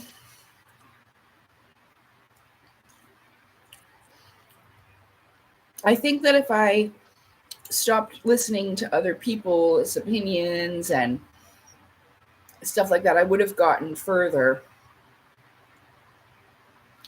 because it's not going to be the same for everybody.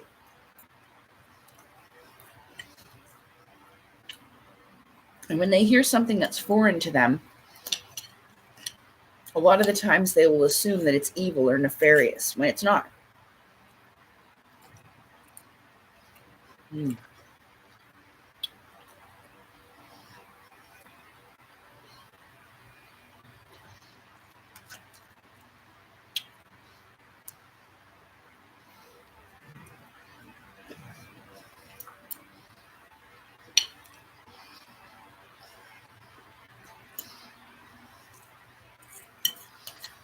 I don't know if I've ever had Popeye's chicken.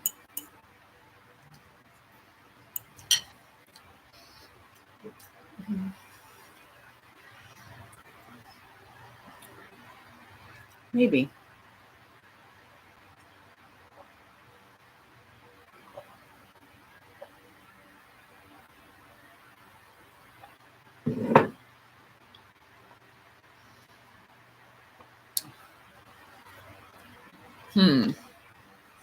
So,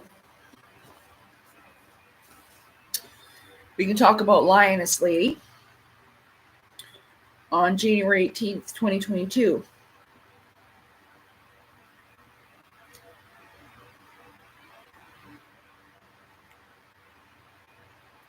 So I saw her in person the same time I saw the Black Puma Lady. They were together. It says, I saw Lioness Lady in human form, but it was just for a moment in a lucid dream that I remember. Lioness Lady is blonde with blue eyes. Her hair is about to her chest area, medium length, and a very yellowish blonde. She's very pretty. She has a muscular, fit body. She's taller than I am, and I'm 5'7".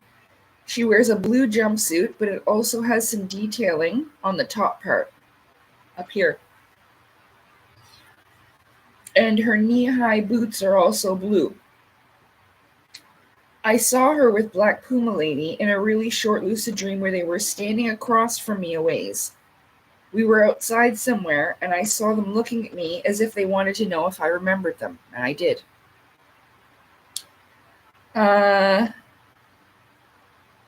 If I saw them in person today, I would know who they are immediately. I feel that I saw them earlier in 2023, but I didn't write it down.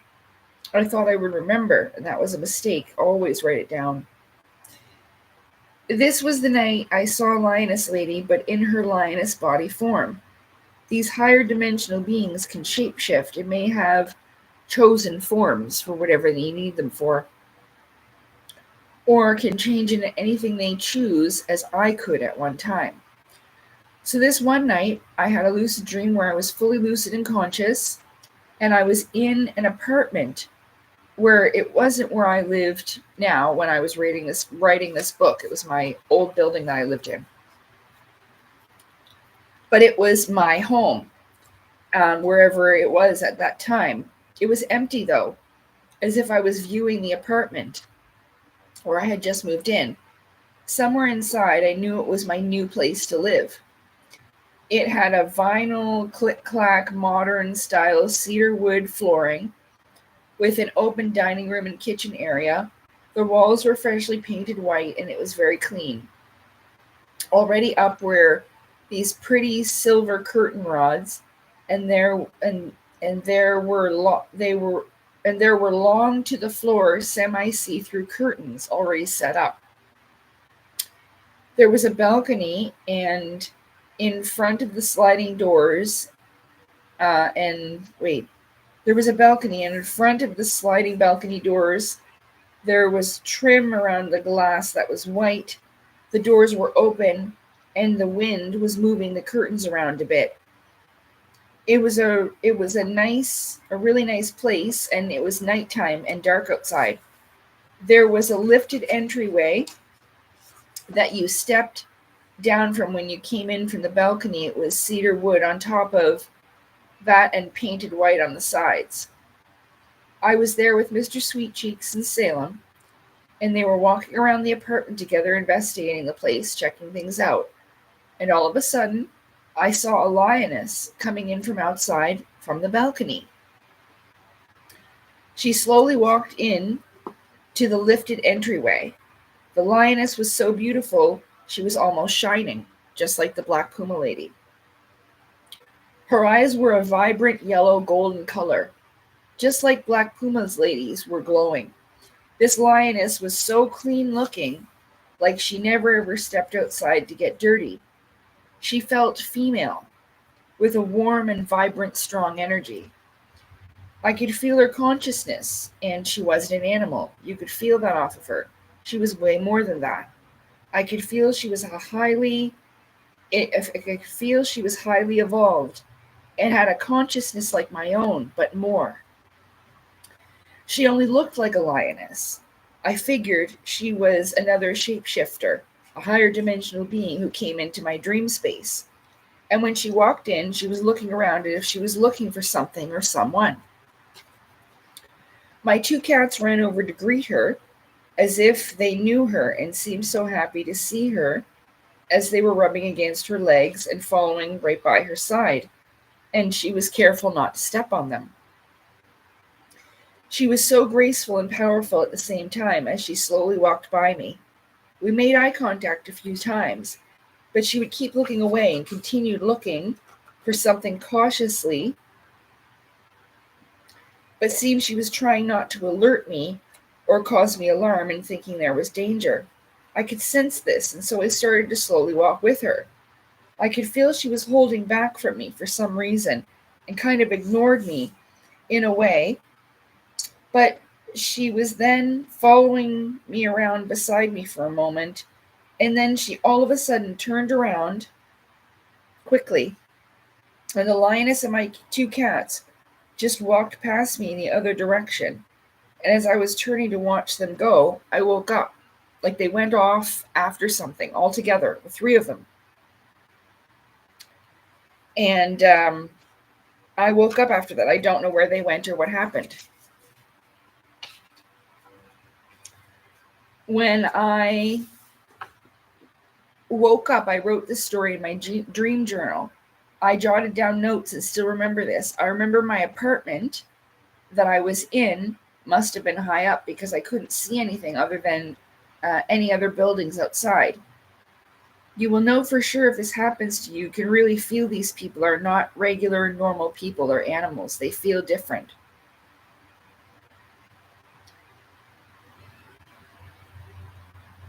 So the ABC room is here as well.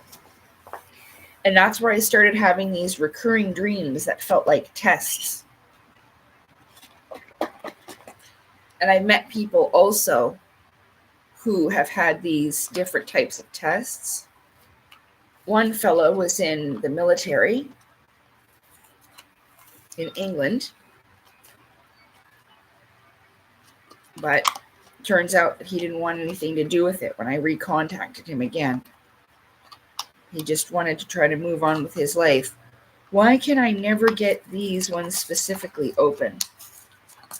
Come on.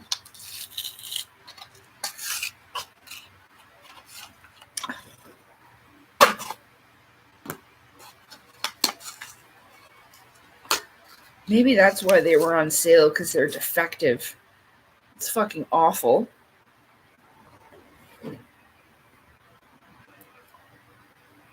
Whoa. And I think for some people, it may not be part of your lives yet. Oh, I spilled chocolate milk on myself. God damn it. These are clean pants. I didn't mean to.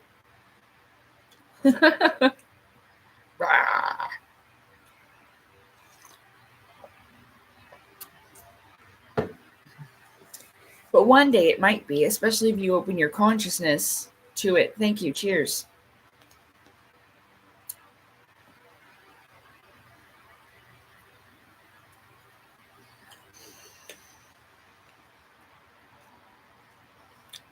I don't like fish, but I do like curry.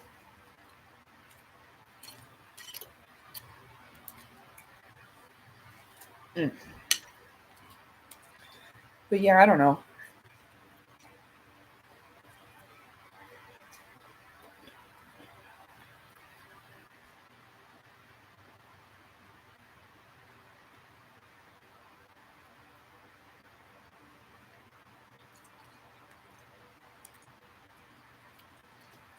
Hello, baked veal.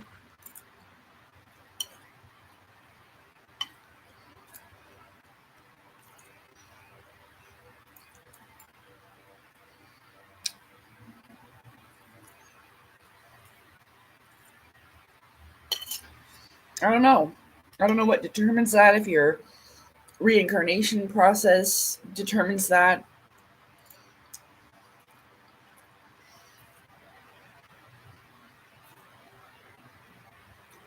Because it's just like being in school. There are other people that will be in higher grades than you.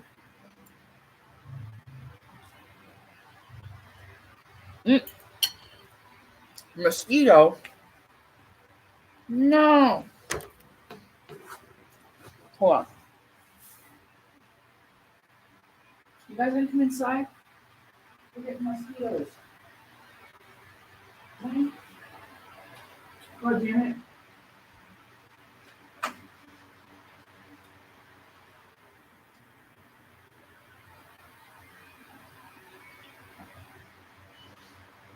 Ah. Mosquito. I don't like them.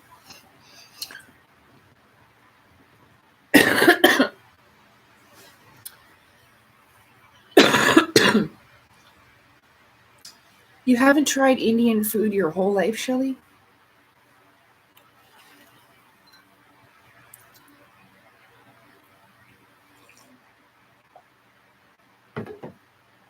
Well, like I was saying, I was talking about DMT earlier. You missed it. So I said that a lot of people don't realize that they know they have got a physical life. We all know this clearly. But we have a spiritual life. Half of our life is spent sleeping. So this is a big part of our existence, right? But with DMT, at night, our brains release that naturally. We make it and release that in our head. Yeah. And so this might help us access these other realities while we're sleeping. You know? Ugh. Ah, I will get you later. Bloodsucker.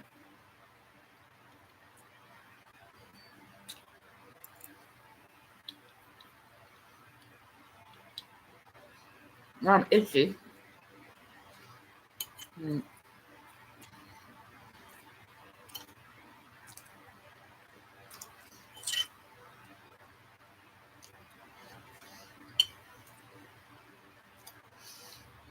I don't think it's right, though, to like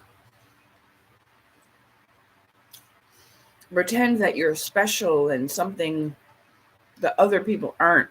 Like, oh, I'm an ambassador of aliens or whatever. Mm-mm. It doesn't matter. It doesn't matter what age you are. Some people could be younger than me and more advanced in soul school or whatever. I'm not opposed. Like, I'm not going to say that that isn't a thing. This is just what happens. I'm itchy all over my whole body now since I seen that one mosquito. Ugh. Well, that's the thing. I still dream. I still have lots of dreams and I smoke lots of weed. So it's just going to affect everybody differently. That's the problem. Not everybody's going to be the same. It may have different effects at different times. Like, yeah, especially when I'm stressed, and I don't have my eating going on and stuff like that, my system will go out of whack. But I still dream, and I still have experiences. Well, like I was saying, some things you don't want to remember.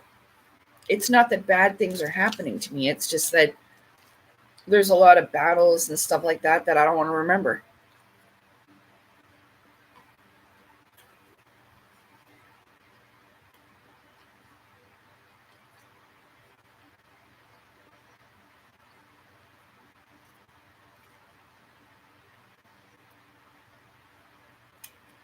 And so that's another part of it, right? Like, you know, I don't talk about that a lot. I know people like to hear about it sometimes, but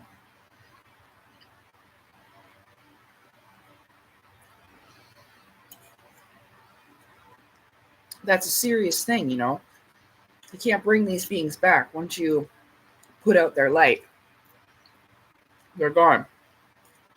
So, not every time though, because like what happens with me, sometimes I'll get hit and it'll knock me right back into my body and I'll wake up.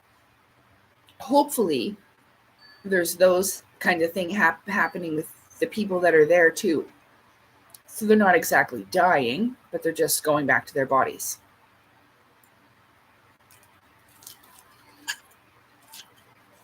These other people might be sleeping and dreaming too.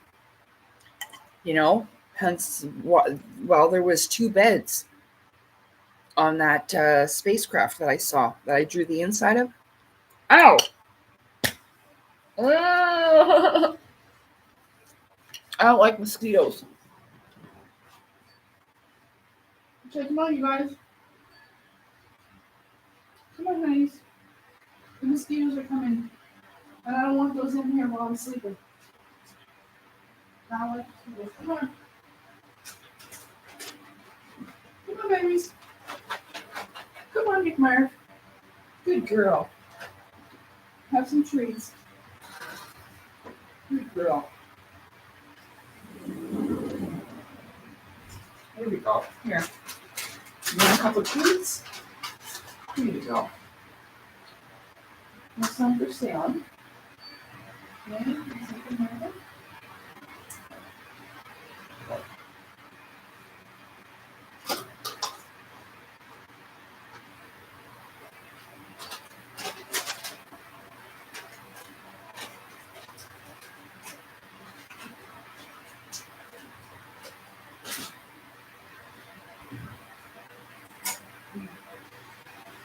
Good girl.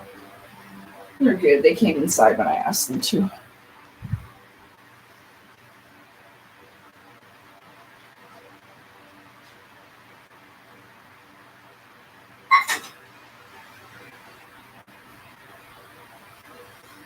Okay. Still gonna have to kill those mosquitoes. There's definitely more than one. Anyway. Yeah, I'm itchy like all over my freaking body now, just from seeing. Yeah, blow them up with dynamite, I wish. I do not like those at all.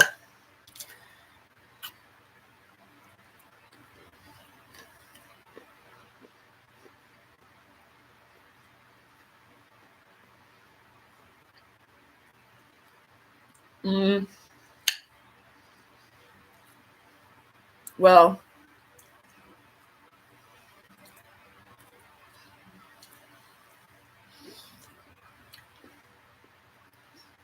nah, Marvin's trying to get the mosquito. Get him, Marv. Kill him. Like, there's going to be different kinds of dreams, too. You can go with other people in your dreams. You can. Like, I've driven a car in my dreams, but I don't know how to drive in real life.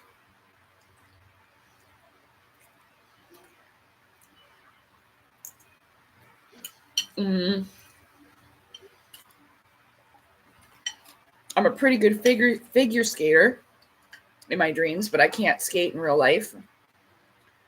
So, ow! God damn it. Oh, I don't like mosquitoes. I feel like I'm getting bit everywhere.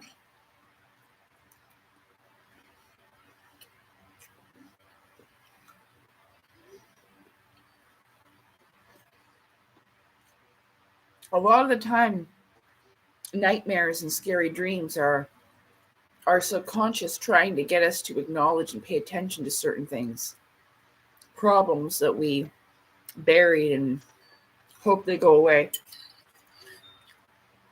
Stuff like this. Your subconscious is like the future self and your superhero, and it's guiding you along the way, but the way it communicates, you have to translate, and it'll be personally meaningful for you and to you.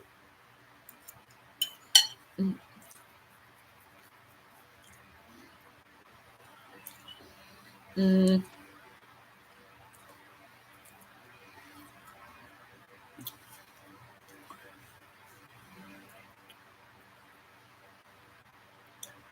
Well, Baked Veal says, I've communicated with people through dreams. Yeah, I talked about that with the spirit phone.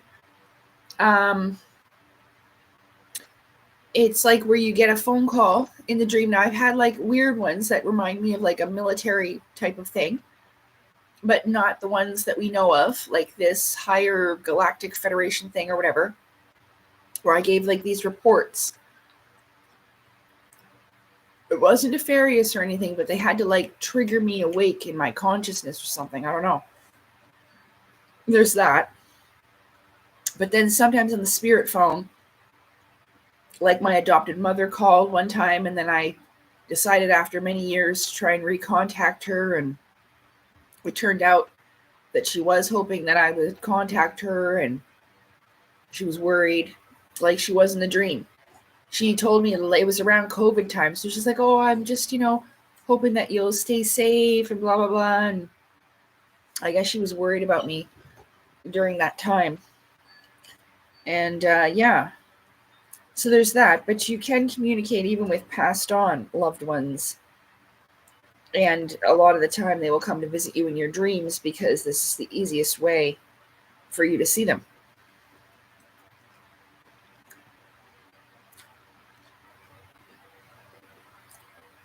Because you're also in your spiritual body then.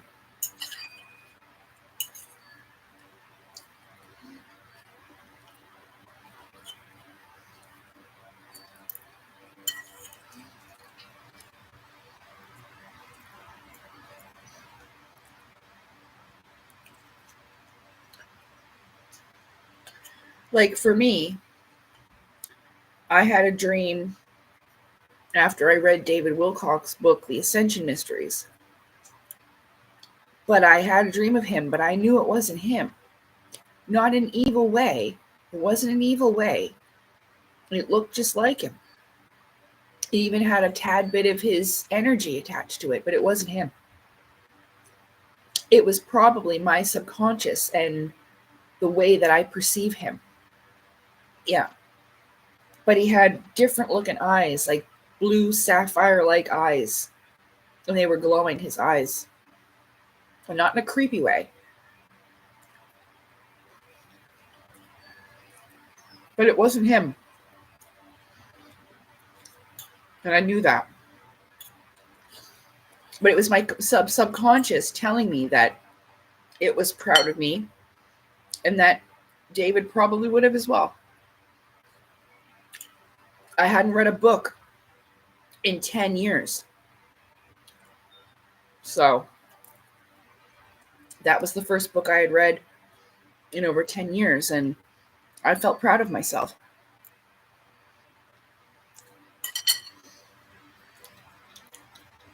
And I finished the book, and I went to sleep, and I had that dream. And in the dream, walks over to me and literally gives me a pat on the back. Like that. Yeah. A little rub and a pat A literal pat on the back. Yeah. But it wasn't actually him.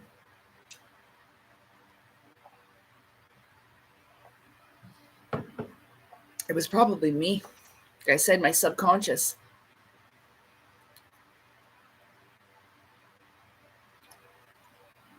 Well, that's maybe true. I feel like two people who think about each other can do it accidentally. It's true. It's true. It is true.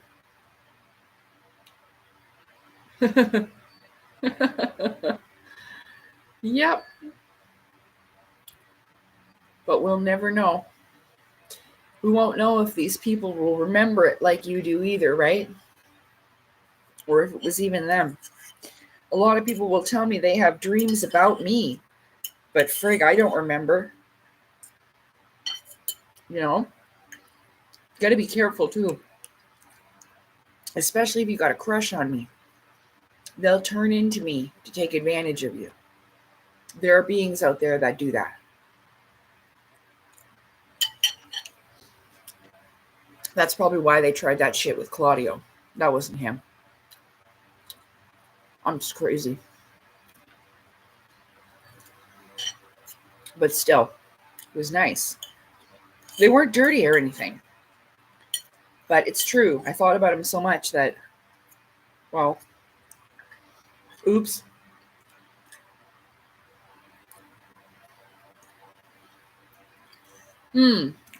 Yeah. Incubus and succubus, they're known as. In a lot of religions, and I mean, it doesn't really matter what you call them. They're parasitic type of beings. And they're real. For whatever reason, they have to live off the life force of other things.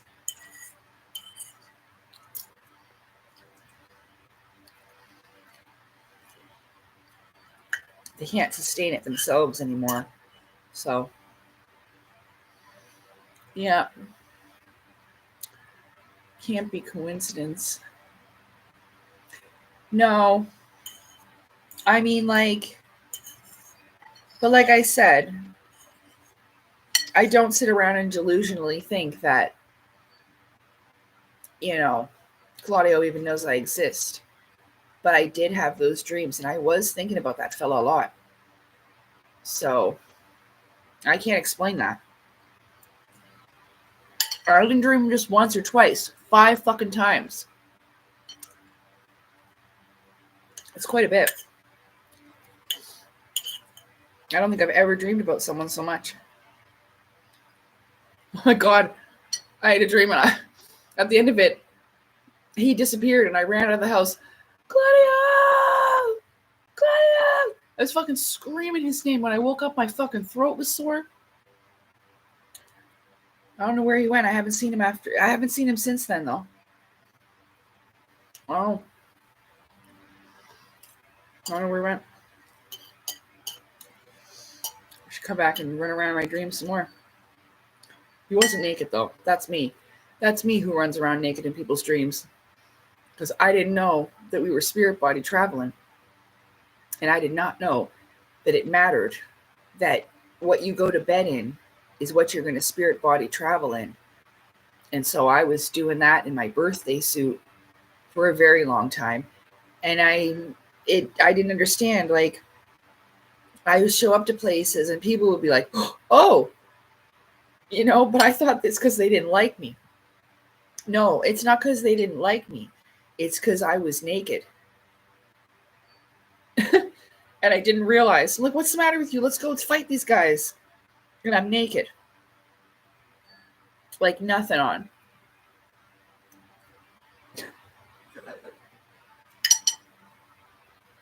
And I have no idea I am. So, but like, what the fuck you got that stupid ass look on your face for? We got a job to do. Let's go. And I'm like, my boobs are out. You know what I mean? And I'm nude. But I have no idea that I am. So it would have been nice to be told, It wasn't until I explained to the Muslim peoples, what was going on. They're like, yeah, you have to wear something to bed. Because, like I explained before, this doesn't happen anymore, but it has. That I told you about, sexual assault in the spirit realm. Well, that's a thing. Yeah. And they'll tell you that about the Jinn, but it's that's their word for the beings of the unseen realm. So, just like how Christianity has simplified it for like angels and demons. But it doesn't work just like that. Just because you're a certain elemental, like just because you're fire, doesn't mean you're nasty. You could be an evil water being, like a nasty, horny mermaid, lusting after human women, That's where that comes from the movies. You guys ain't raping me. Wow. Once. But that was only in the spirit body, and I don't walk around carrying that like a traumatic event.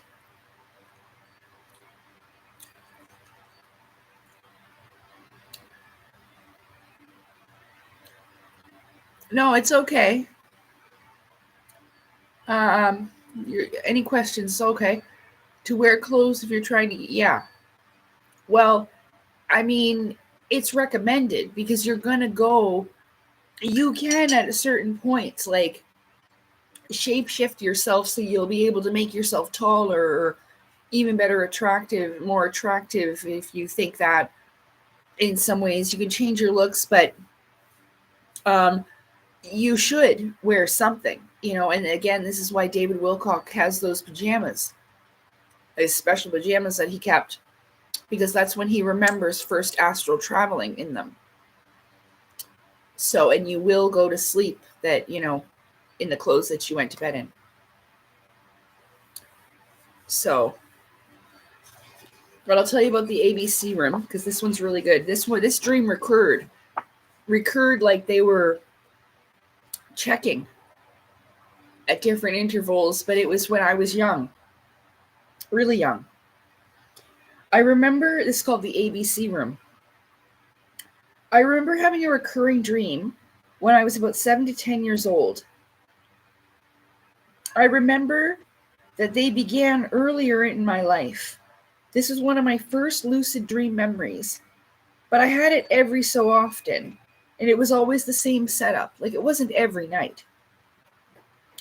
I found myself in a large room where the walls and the floor were all made up of blocks, like geometric blocks, like triangles, squares, rectangles, and octagons. It was all very geometric looking, and the blocks were all primary colors: red, yellow, blue, and green. Well, the primary colors would have been just red, yellow, blue. I remember every time this happened, I would feel unsure of where I was and how I got there, but curious with wonder as I gazed around the room. Observing my surroundings overtook my anxieties. No matter how many times the dream would repeat, I would never see anyone there. The room is always just me alone. There are no windows or doors and nothing else in this room. To me, as a child, the room was the size of the school gym. It was a large open room with high ceilings, like a large cube made out of shapes, and there would be someone talking to me telepathically.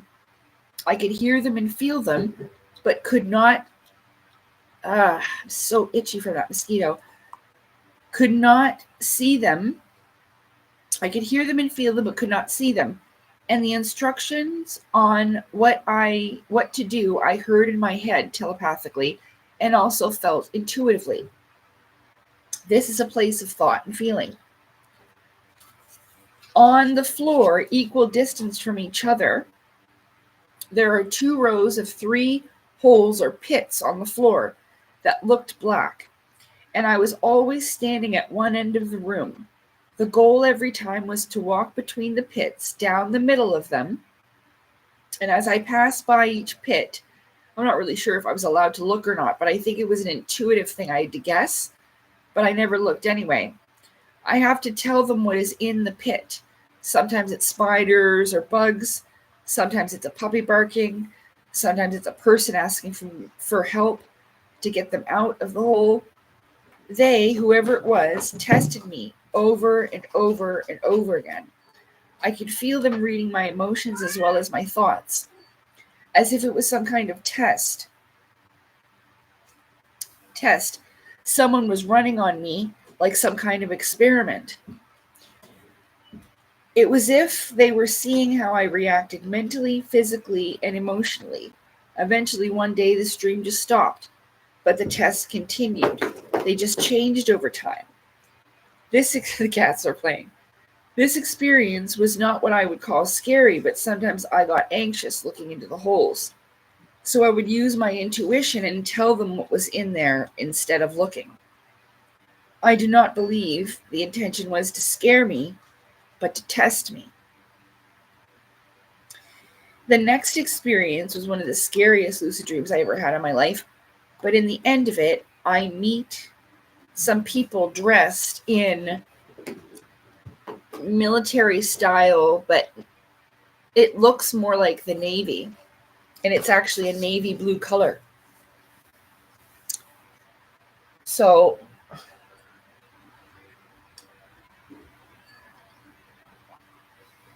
but they have no identifying marks. Like there's no, like even in Star Trek, they have little buttons on the neck to indicate rank.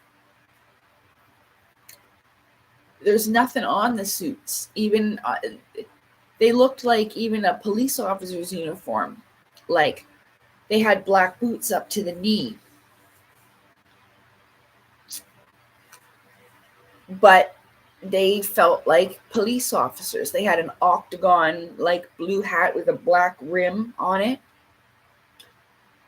And they just reminded me of the police. Like, but you could tell their uniforms were that thicker material. She was standing talking to my Chinese roommate. Yeah.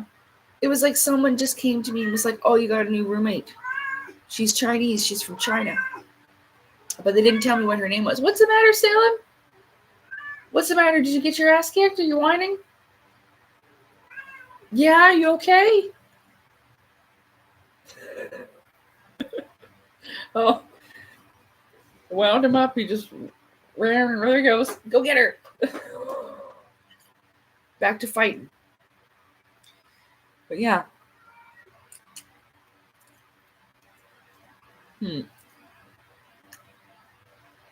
Thank you for the RGB. RGB. I don't know what that means.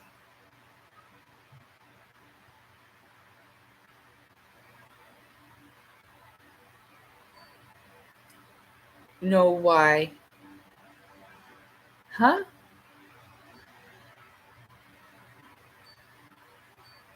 Must have missed something.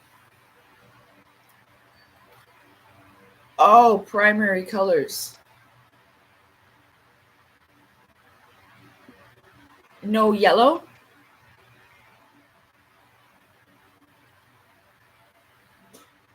Well, anyway, those were the colors. Like, it reminded me of like a child's playroom with, only certain colors. Yeah. Yeah, red, green, blue. But there was yellow. The blocks were like child's blocks, but they all fit together like a puzzle in the room. And the only circles were on the floor. Yeah. And I don't know how many times I did that. And then one day it just stopped. And then I would like do something else, but I can't remember them all. A lot of it was like fighting practice. And like sometimes I'd be in a maze. And that was pretty scary, because you have to complete it. Sometimes it takes quite a few tries. and it can be quite intimidating. But if you think about it like a simulation, and you son of a bitch, you keep escaping me, I will send you back to hell, mosquito, my arch nemesis. Oh, you okay, Salem?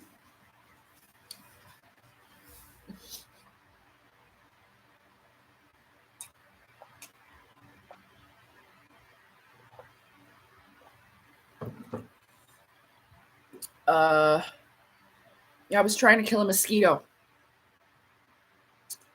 I can't hold shift. That's okay. I can do my best to figure out what people are trying to say to me. What did the test change into? Yeah. So, like, you might be tested for different things. If you were to escape mazes, that's also a way to check your intelligence, the way that you problem solve, things like this, you know? You're being tested for what's going to come after, what your job will be probably, and they test a lot of people to see who's going to be fit for what. Almost like a job interview, I guess. But like I said, they turn into different things, but I don't remember anything specifically like that again, where they were testing my intuition. But later on in life, like I had one where I was running with a bunch of people and all the buildings were fake. They had painted on windows. It was weird. And everyone was running in this one direction. But I couldn't keep up. And I had fallen behind a little bit, and then I heard telepathically, and it was the Asura, tell me to get out of the way. Get out of the way, it said. And so I did. And so as I was running with the crowd, I ran to the left a little bit and I hid in this corner. It was like where the buildings connected. And so I was like in this little space right here, hiding. And I was stood up though. I didn't kneel down. I stood up. And when I looked up, there was a man had turned around and he was just screaming, but he wasn't looking at me. He was looking at something else that I couldn't see. And I've never heard anybody scream like that before. It was real terror, you know? Especially a man to just scream like that. He was really, you could see it on his face. So whatever was coming for him terrified him in that kind of a way. Yeah. He even put his hands out and his leg up like, no! He screamed, no, like that. But then after that, I woke up shortly after that. I didn't see what got him. I don't know. So there's stuff like, you know, that was just a few years ago, that one. And then I realized how terrifying the Asura must be to other people. See, that's this thing I have. If I don't realize stuff's scary, it's because it's not scary to me. And I probably should be afraid, but I've been desensitized in that way. So I've realized that over the years, you know, I'll say, like, what's wrong with you? Like, are you seriously afraid? Like, but I just don't remember the types of violence I experienced as a child, but also this other stuff that I've seen that just doesn't frighten me. You know, my parents frightened me because of the evil that hid inside of them. And that's not easily spottable, right? But that doesn't scare me.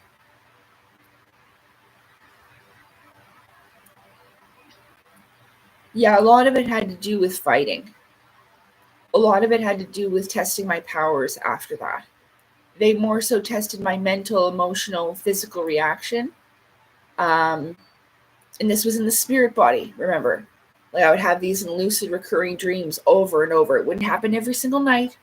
It was happening every so often. Like they would come back and see my progress. Yeah, and test my progress.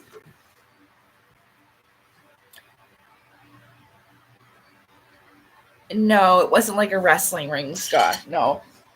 There were times when I was placed into an arena and I was forced to fight other people, but that was many years ago. I was just really young, too. But I don't know. I was more powerful when I was younger, too.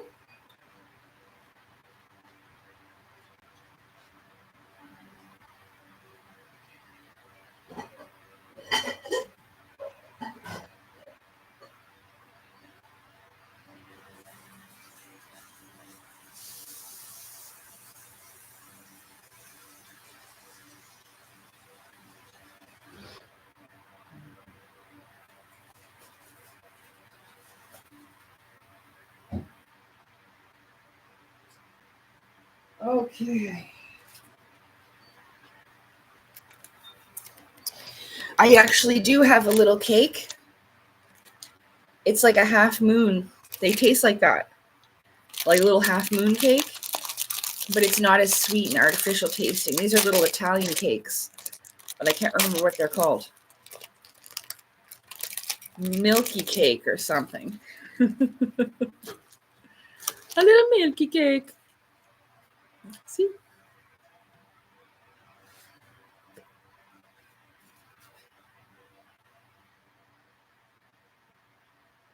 Oh. Yeah. Well, no, I don't know what happened with that. That wasn't just a regular dream.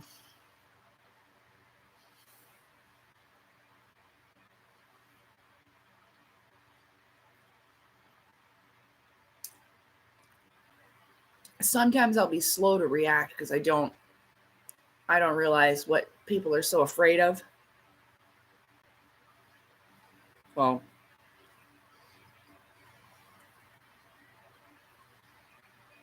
it's not always good stuff, you know. Even the people in the blue suits had a hard time with me. But I didn't know what I was doing. That's the problem. So they didn't know what to do. Because I gotten in such a way, like I said, I couldn't trust people anymore. So they had to change into animals, but they couldn't exactly communicate with me at that time either because I had the Asura going around. That's what Lioness Lady was looking for with my two cats. She was looking for the Asura.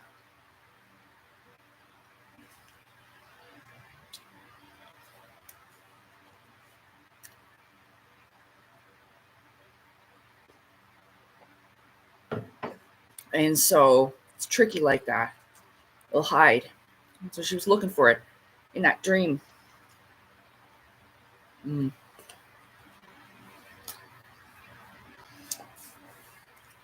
That's why I always warn people, don't come looking for me in the spirit realm. I've said this so many times, don't, because it's dangerous.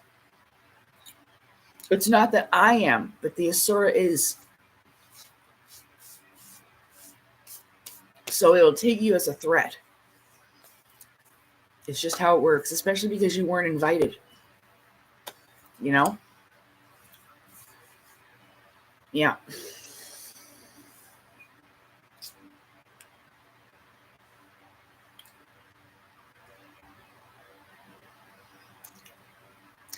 Yeah, it's like a little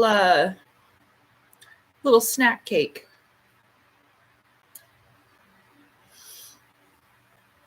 Mm.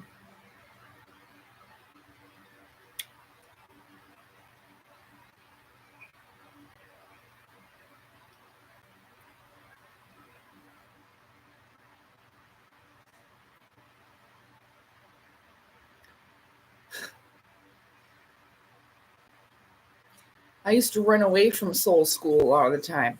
Not because it's a bad place, just because I was a little badass. And they'd be chasing me. And then I'd get away and I'd feel them go, just let her go. I'm not chasing her any further than that. Just let her go. We'll see her next time. I'll be back, you know? Yeah. So we'll read The Dragon on the Beach. I'm definitely not going to be able to get through this entire book.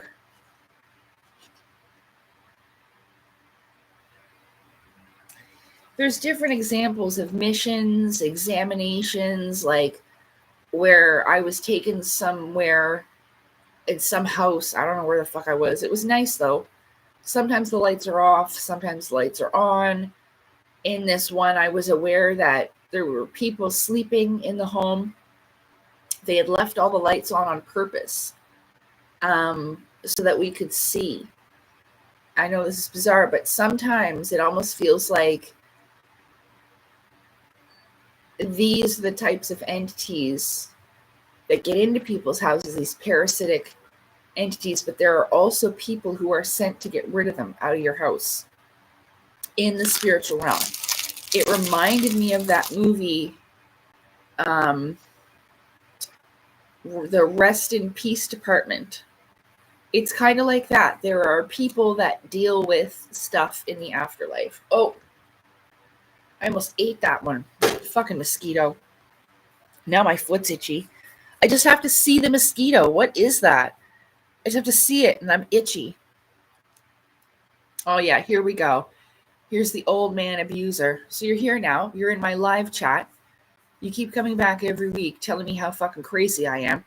But you are the pot that calls the kettle black, John Snowy. You comment on my channel and make old man comments, and now you're here saying things like loony bin and crazy lady. See, you're just too stupid to understand me, John. You're too ignorant. Stupid people will think I'm crazy because you're too ignorant. You do not have the knowledge or education to understand what I'm talking about. This is sad for you. You don't offend me with your little insults. It doesn't matter. Just because you have some of my attention, I actually like to do this because I like to put people in their place sometimes because you fucking deserve it. And I don't care whether I'll do it in real life or on a live stream or on a video. It doesn't fucking matter. That's what you get here. So, your old man ass needs to go get a life because you keep coming here and you've already said you're leaving the channel, but here you are on a live stream. You're an old man bully. You talk to me about following the Divine Mother Mary and following Catholic religion. What kind of person that follows the divine Most High God comes into someone's life and harasses them and bullies them like you do? I told you before that if you come here, I will put you in your goddamn place where you belong. Right? So what exactly has your religion taught you? Nothing. You haven't learned anything from the Mother Mary. You haven't learned anything from the teacher Jesus. You haven't learned anything from any religious texts that you've ever suggested that I read. You go back and read the Bible, you dumb asshole. You go back and read the Bible. You clearly need it because the Bible was written as a guidebook for dumbass people like you. Fuck off.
Did you come? Okay, you didn't come back for any more, did you? Good. I was ready to throw more punches, but that's a shame.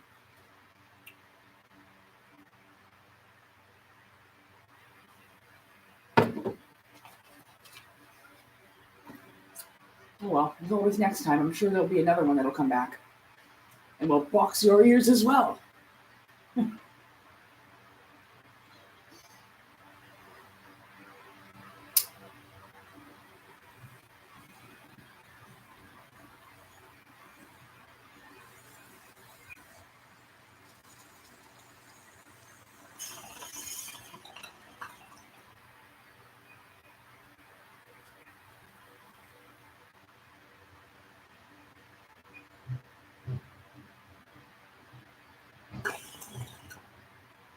Kabang, kaboom. Fuck, our parking lot sucks. I'm surprised anybody has any friggin', what are those things called? The tires. Hubcap.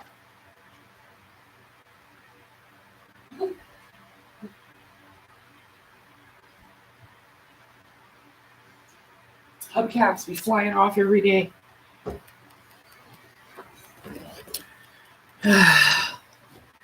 Anyway, how many call when it's crazy? Flying now. Yeah, I know. Like I said, crazy. People call you that. It's just because they're too stupid to understand. It literally means an ignorant person. Well, that's the thing. You have to be the tiniest bit crazy too to make this happen. Like, you got to be crazy enough for when the divine says jump, you jump. Not literally. Like, if the divine's telling you to jump off a bridge, that isn't the divine. That's not what I mean. But yeah. We got a weird underwater bubbling sound. Oh, I wonder what that is. It was me. I took a trip to the Water Kingdom. Okay. So the dragon on the beach dream. I was in middle school, around 14 or 15 years old when I had this dream. And I know it may not seem scary to you, but for me, being there, feeling how real it was and how scared I was for my life, this was the scariest lucid dream I had as a young teenager. And I have never forgotten it to this day. It was the first time I met the water dragon, Leviathan. It was a beautiful, because I fought this dragon many times. It was a beautiful, hot, sunny day at the beach. It was a crystal clear ocean with a warm, sandy beach. It looked tropical, and the sky is bright blue and clear with very few clouds scattered here and there. The beach was full of children of all ages, including me, like elementary school kids. We were all playing together, yelling and laughing, as children do. And then I stopped to swish my feet in the waters and enjoy this time. It was a peaceful, tranquil moment. As I experienced the water splashing against my ankles, I felt so happy to be there. I felt so free and carefree without any worries or concerns. And then I heard people screaming. Everyone was screaming and running out of the water, like what seemed to be running for their lives. Everyone was headed back to this line of school buses. But I couldn't figure out what they were all running from. At first, because it was the ocean, I assumed it was a shark. But I couldn't see a shark, no matter where I looked in the water. As people frantically ran to escape, I got the feeling to then look up into the sky. I couldn't make out what it was at first. It was so far away and high up. It was a dark color. It was long, like a serpent-style dragon. And it had long, thin wings and 4 small legs. Is that a large bird? I thought, putting my hand up to my forehead to block out the shine of the sun, and then I saw it. It wasn't a bird. It was a huge dragon. It was at this moment my stomach shot up into my throat, and I turned and hauled ass out of there. I knew why everyone was running now, and it was my time to make my escape from this creature. As I ran across the beach and up the grassy hill away from the beach to where the buses were, They were already starting to pull away and leave. I ran to each one as it passed by me until one stopped and the driver opened the door and called for me to get onto the bus. So I got on as fast as I could, and I didn't even have time to find a seat. As soon as I was on the bus, the driver hit the gas, and we were off down the road. I was hanging on to the side of the driver's seat, and he was terrified as he drove the bus as fast as he could down the dirt road that was parallel with another road, separated by a row of trees. Everyone on the bus was scared, and some were crying. I kept looking over at the other bus that was driving next to us on the road parallel to ours, and then back straight to the road we were on. I had no idea where the dragon was, but I was glad for a few moments that we had gotten away, until I heard something that almost brought me to my knees. It happened so quickly, I had no time to process it. There was a sound of wind, like a hard swoosh, and then this sound, like when you turn the bass up on a stereo too loud, this deafening boom of a sound. And when I looked out at the other bus, it was engulfed in a fire that almost seemed alive and hungry. Their screams I will never forget, and the terror of thinking the bus I was on would be next to be ravaged by those flames. I still remember it. It was gut-wrenching fear of death by inferno. Luckily, we made it far enough away as we lost the other bus, and the bus I was on seemed to pass through a veil, and I found myself home in the house where I was living at the time and where I grew up. I was in the bathroom and standing at the window we had there. The toilet is to the right of me, and there's a shower and tub behind me also on the right. There are two vanities with mirrors in between and a tall cabinet where the towels and stuff go. I was looking out the window, feeling relieved to be safe at home now. It was summer out. The trees were full of green and swaying in the summer breeze. I was just starting to think about what I had just lived through, again feeling happy to be alive, when I spotted something in the trees. High up between the branches and the leaves, I saw a large yellow reptile eyeball staring at me. I could make out the long neck and its deep bluish green color. It was that dragon. It had followed me home. My heart immediately started to pound as I could feel how much danger I was in. I could hardly breathe as I started to kneel down, pressing myself against the wall in fear, hoping the dragon didn't see me. But I knew he did. We made eye contact. I held my breath to make sure I was quiet, but seconds later, no, Marv, you can't go back outside, baby. I felt my body being tossed backwards. Seconds later, I felt my body being tossed backwards as the window and the wall crashed around me. The dragon had smashed its head right into the house, and now I was on the floor underneath the neck of the dragon. I was coughing from the dust and debris in the air, and I started to scramble to my feet, but all I could manage to do was grab onto the side of the tub and with all my strength, pull myself into it. I stood up and got on the side of the tub as far away as I could from the dragon. The curtain was closed, and I could see through that the head of the dragon was now right beside me, and he was backing up, and I heard a low, soft growl. It was more curious than mean. My heart was pounding like a drum in my chest.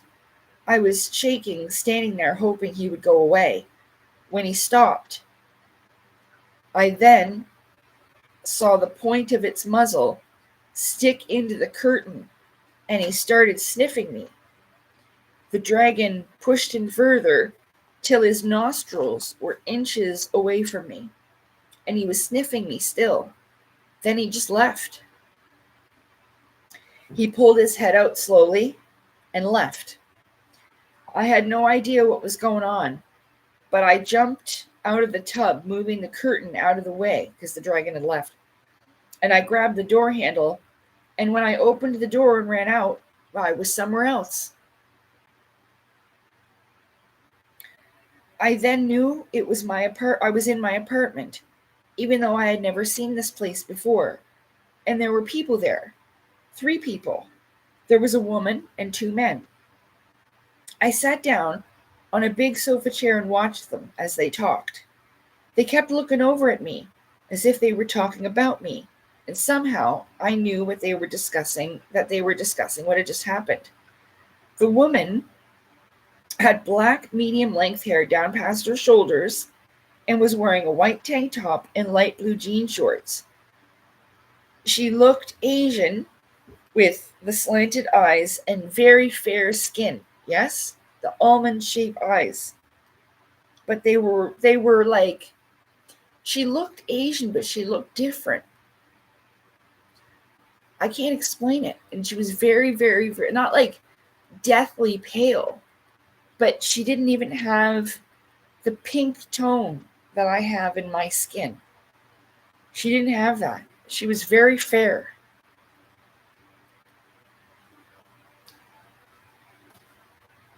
She was shorter than me and the 2 men. It could have been Black Puma Lady, but I don't know for sure. The 2 men were dressed in uniforms. To me, I thought they were the police, but they looked more like naval police, like police from the Navy. They had on unique hats, like an octagon on top with a visor. The suit they wore was a deep blue with a black belt and a buckle. Yeah. Where is that? Black boots, very formal looking. And it did. It looked like uniforms, but it didn't have like I said, identifying marks, even like badges or like little things, nothing. The woman and 2 officers talked, and then the 2 officers came over to me and started to ask me questions. But I didn't know why they were not asking me about the other kids and the dragon. They were talking to me and they expected a different response, but then realized like I wasn't how I was supposed to be or something.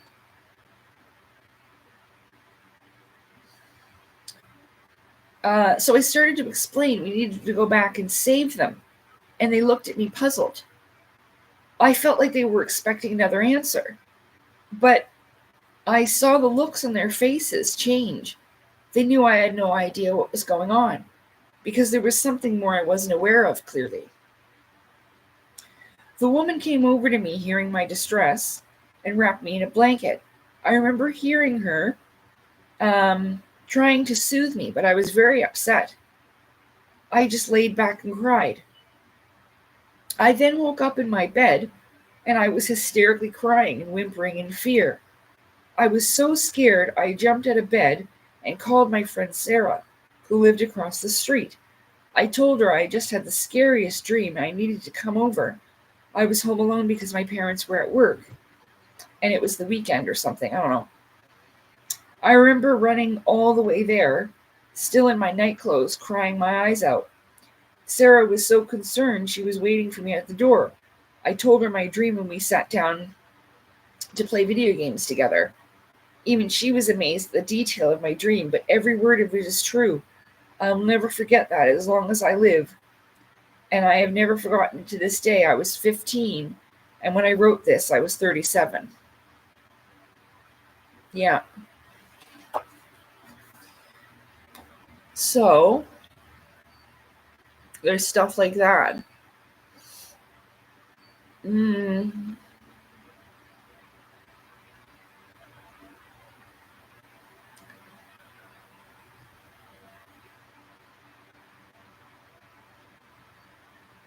So, like usual, that didn't go as I hoped and planned it would. But we can try again another time. But I've gone for 3 hours now, and I'm quite tired. and my voice box is hurting a little bit. If you have any questions, you can ask them. As this continues, I talk a little bit about some of the missions and exams. Oh my goodness. I talk about like how I didn't know that we were spirit traveling. So I was naked with hairy legs. Okay? Hairy legs. I had no man. I had hairy ass werewolf legs going into battle.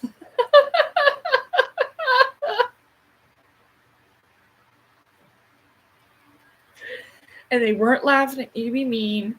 They were laughing at me because it is very funny. It is very funny.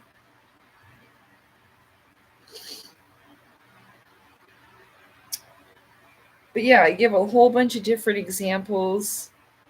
There was like flying practice, I remember, where one, they kicked me out of a UFO spacecraft thing in the sky. And then where I was running across the room and then just lifting my legs up and like gliding, whee, across the room. And I was practicing on how to fly that way too.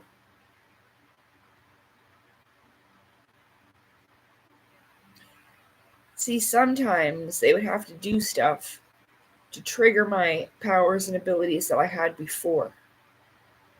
So sometimes they needed to throw me out of the UFO to scare me in order to get me to transform. But I don't remember after that what would happen. So, yeah.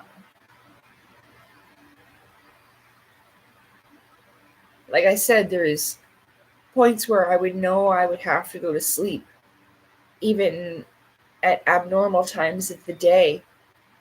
And, you know, sometimes I would have to resist it if I was at school or at work or whatever over my lifetime. But I mean, like, my eyes are closing and like I cannot. And when I do this, it's like someone's calling me into the spirit realm. Like I'm being summoned somewhere else. There's that. So, and things have been pretty active lately, but I don't remember it. I can just always tell when I wake up that I've been busy the night before. So these are the types of things that they talk about in these secret space programs, but no one's actually, it's not just me, no one is actually getting on a spaceship and going to Mars or anything like that. You know, that's not happening.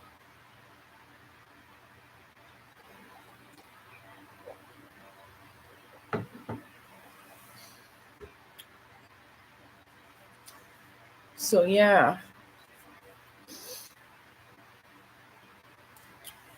I think there might be programs installed within people, like sleeper agents,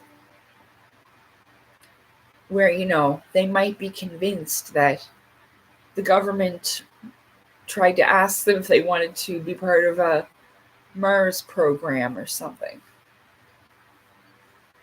I don't think so.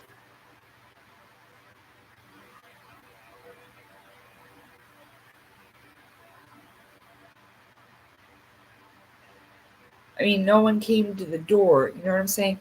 I'm thinking of Laura Eisenhower. And the reason why I cannot get on board with this with her is because I remember. This is why I couldn't get into her stuff. I remember watching her, and she started screaming and yelling, like freaking out about how she is the Sophia. That's it. You know what I mean? And that did it for me. Yeah. So she lost me years and years ago. I gave her money. Yeah. She was in France and she ran out of funds on her vacation, apparently, and needed more money. And I was stupid and I gave her money, okay? So, yeah. Yep. But then, so I don't know. Maybe there's just certain things they think are true or whatever. I don't know. Don't know. But that's just why I don't believe in that shit anymore. So, because of stuff like that.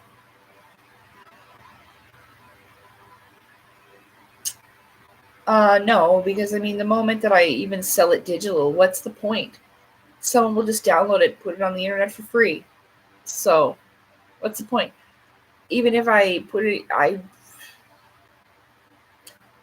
it just, I don't know, it doesn't seem worth it to me. And like I said,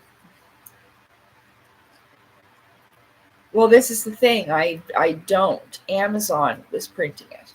That's where I have my copies from. I bought them off of Amazon. But Amazon doesn't even give me 50 cents per book. Not even. Not even a penny. Maybe. But anyway, it's just incredibly insultingly low. I'd have to put the price of it up. It's just a complicated thing, to be honest with you.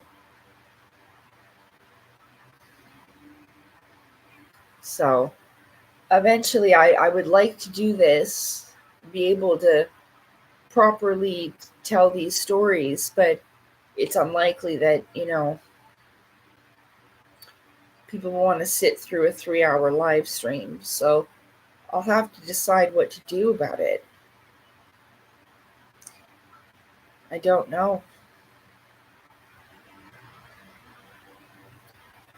Like I was saying at the beginning of the stream, I thought, like, I didn't know that people were doing things this way. Like, I really thought, I know this is my bad. Like, but I thought that Claudio Nocelli had gone over the ice wall. You see what I'm saying?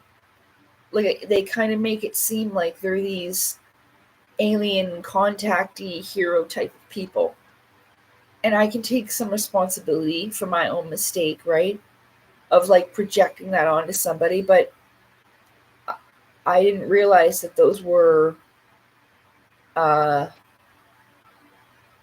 creations type of stories to express a spiritual truth. I didn't know that.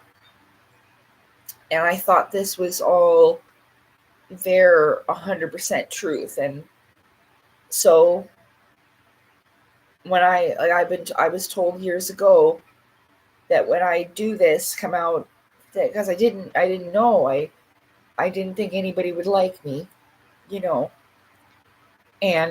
they told me, tell the truth and be myself. That's it. But I thought that's what everybody else was doing. So it's just a little bit of I don't know, because my book, I even say it's a guidebook. This book contains keys on how you can ascend through the fourth and into the fifth dimensions and beyond. This book is a book intended to assist you in your initiation. Where was it?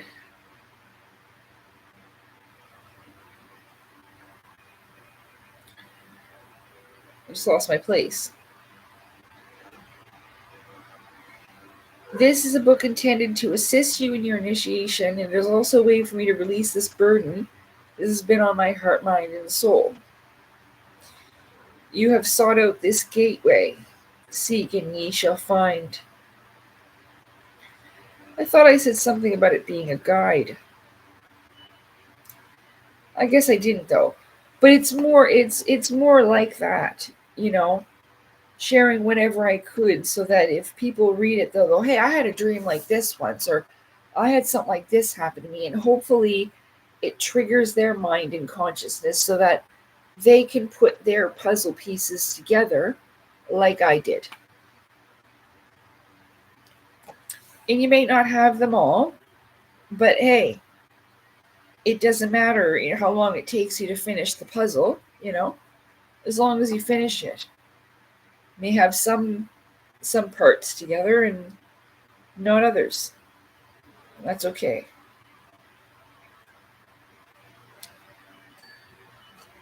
But there's a variety of stuff in here. I have one where I had a recurring lucid dream. It was after the ABC room for sure. And it was where I was an Eastern style golden dragon. But it turns out that the golden dragon represents your immortal divine self. So, and that one had a double meaning to it actually, because I would fly over the waters and I'd get scared of my own shadow. I thought there was a monster in the water, but it turned out to be my own shadow, which is very symbolic. And yeah, and once that I had that part of the dream and I realized, like, I'd always wake myself up before I hit the water. But then at one point I was like, what can happen? Might as well just hit the water. It's just a dream, I'm not really here. And when I realized this, then I hit the water and I realized that, holy crap, there's no monster. That was my shadow, like literally reflecting on the water. So there's stuff like this, I suppose that would be like your inner worlds, your universe that you create for yourself,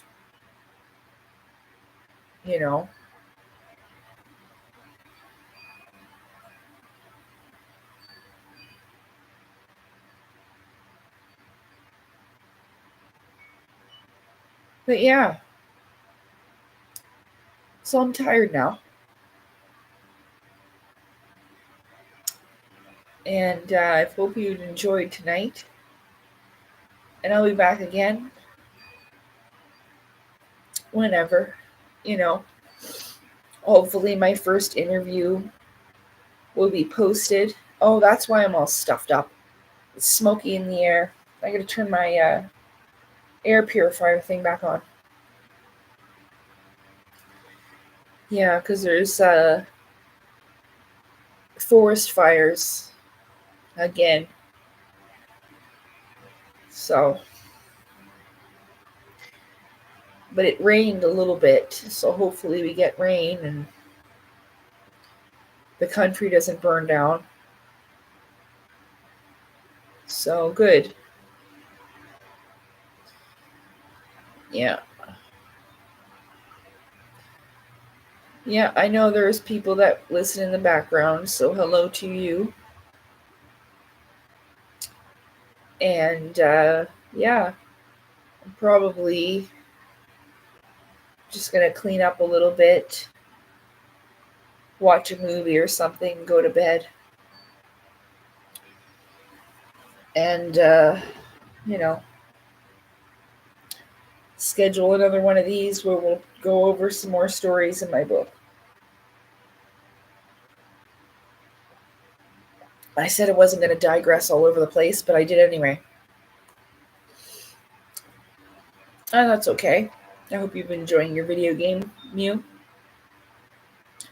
I used to do that too. I used to listen to a lot of documentaries and play video games at the same time.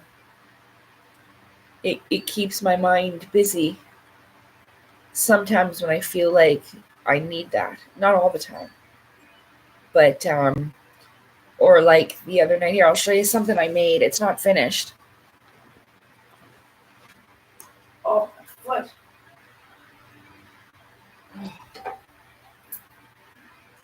So, I'm making a sign for outside. See?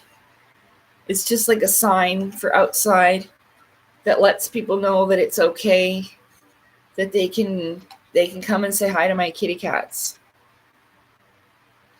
So it's just white and purple, and then I'm going to write on it and put like a little picture of Marvin and Salem down on this part, and it's going to say, stop and say hi, or, to the kitty cats, Marvin and Salem or whatever. You know what I mean? Just because I see some people out there and they want to say hi, but then they'll see me and they'll run away because they think that, like, I wouldn't want them to do it or whatever. Because I told some people, no, it's okay, come back. Like, oh, well, we didn't want to intrude on your privacy. No, no, that's fine. Like, I like it when people stop by and see them, and they'll bring their dogs to see them too. Yeah. I don't know what happened earlier, though. They must have seen a cat, or there is somebody that walks their cat on a leash. So it might have been that. But yeah, I made this little sign for outside, and I got these little windmill things on top of my fence now, too. So yeah, I was making this and watching TV and painting this at the same time. So I did all like the white layers and everything, and now I just have to do the writing on it and do a little portrait of each cat down here. And then I spray it with the stuff, and you can leave it outside. It'll be protected. I'm going to bring it in like when, the cats aren't out there or whatever. When they're outside, I'll just put this little sign out so that people know that it's okay. Yeah, to come and say hi. Because they're not afraid of dogs. Salem loves dogs. And Marvin likes dogs now too because Salem likes dogs. So yeah, and so it's nice. But sometimes people aren't sure, or they'll think, oh, my dog will bark. It doesn't matter. They'll bark sometimes, a couple of times, but that's okay, as long as it's not wild and crazy barking, because that gets on everybody's nerves. But no, I don't mind. So I'm making a little sign. And I'll show you one that I already made. I didn't even finish it because it's for my dog.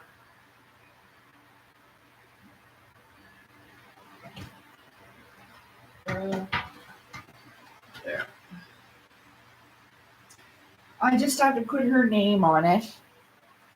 That's all. It's just difficult for me to do, but I painted this for my dog. I painted some flowers on it. See, that's a finished one. The dog. It's got little hearts on the ears. See? The flowers.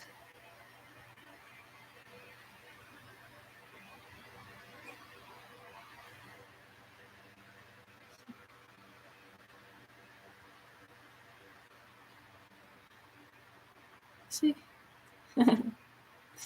This is white wood on the back.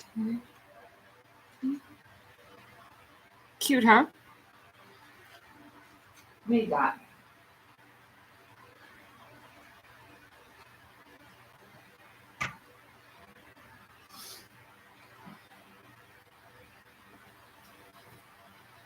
So yeah, that's the kind of stuff I do now. I make stuff.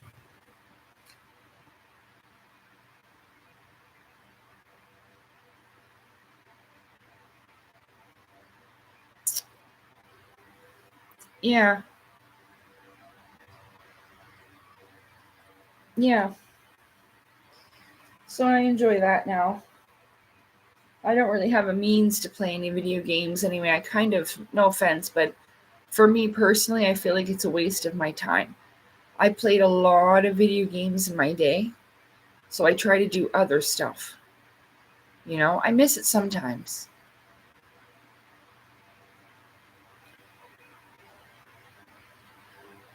I don't know what those beads are. Like bracelets?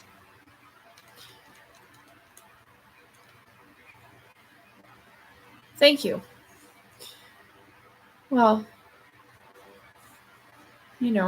it just takes practice. Anybody can be a good artist. You won't be good at everything, but everybody's good at something.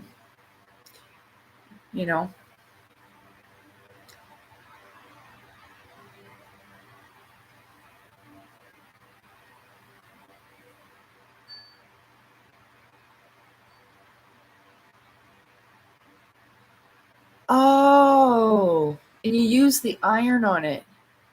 Yeah, I know what you mean.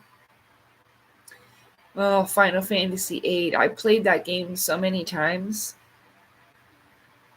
I loved it.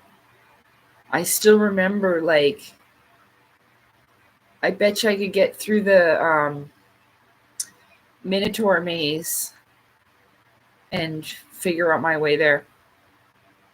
We did that so many times. Yeah. Oh, cool. Yeah, you can do, there's some pretty neat little hobbies out there. But I find that it's so expensive, especially when it comes to like anime characters or whatever. My fucking foot's swollen again.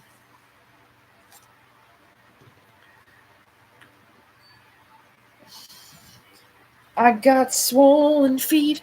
But you know what? It's because of the air. The pressure change in the air. It's going to rain. I can feel it. I got swollen feet. 6 and 7. Yeah, a lot of people love 6 and 7 in Final Fantasy.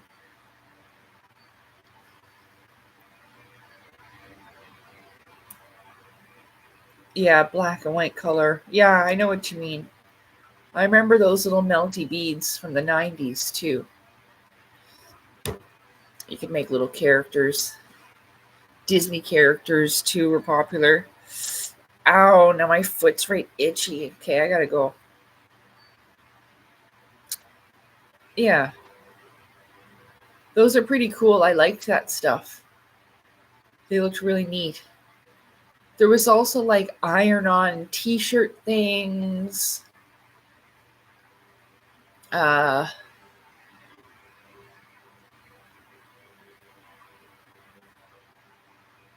remember those plastic-looking bracelets with the plastic like rope that you used. Oh, the ring in the ears, yeah.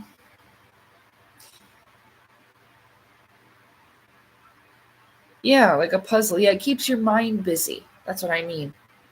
Some people that have busy minds will do that. So they'll play video games like I did while watching documentaries or listening to me or whatever. That's why, because your mind is busy. It's not a bad thing. Just need to give it more tasks to focus on, that's all. Or, I mean, you could just try to focus on calming down, but some people with ADHD can't do that. You just can't be like, oh, you got to calm down. Well, if I could, I would, I'm sure. So, KOTOR, that must be in, I don't know that game. But there are puzzle games and stuff like that. Video games can make you smarter, you know? I don't understand Sudoku. Don't understand how it works.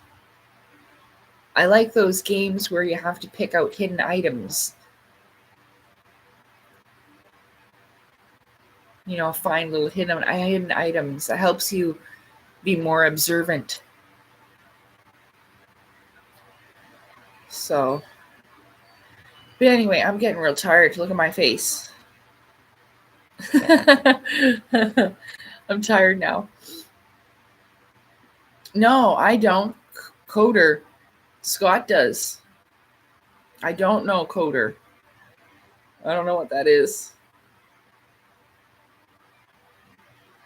You know Star Wars Coder. No. I don't know what that is.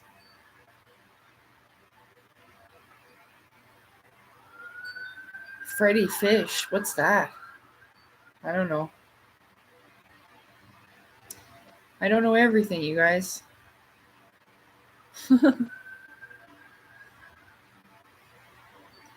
If you did, you'd blow up like that lady in Indiana Jones, where she's like, I want to know. I want to know everything. Tell me. Oh, yeah? Bitch, that's a bad idea. I said, I didn't know that she was going to blow up and go into another dimension, though. I just thought she was going to blow up. So I was half right. I was like, oh, you're going to blow up. And she kind of did. I was right. Her eyes caught on fire. She blew up and she shot off into a different dimension. Damn. Don't ask that. Freddy Fish is like what you were talking about, but it's for kids.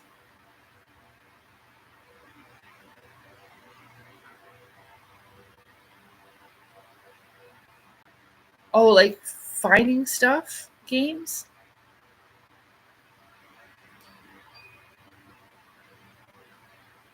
Knights of the Republic. Oh. Oh. I thought it was a game called Kodar. Not Knights of the Old Republic. Yes. Yes, I know that. I thought you were talking about a game called Kotar. Kodor or whatever. I thought it was like a foreign game. I didn't know you were talking about Knights of the Old Republic. My bad.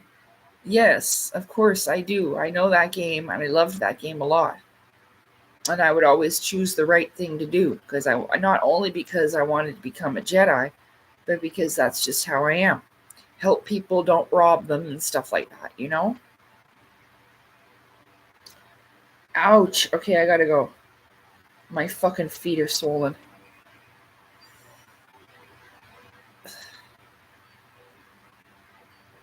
Yeah, I am tired. No, I didn't know that's what we were talking about. I thought Kotor, Kotor, like Kotor. I thought that was the game. I've never heard of that.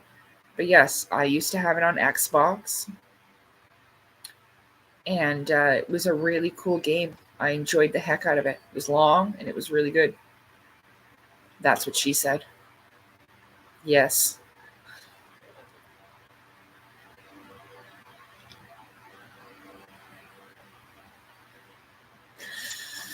Oh, yeah. Okay. It's time to go to bed now. I'm tired as hell. Yeah, I know Epsom salts. My foot skin's really dry too. So it was really long and really good.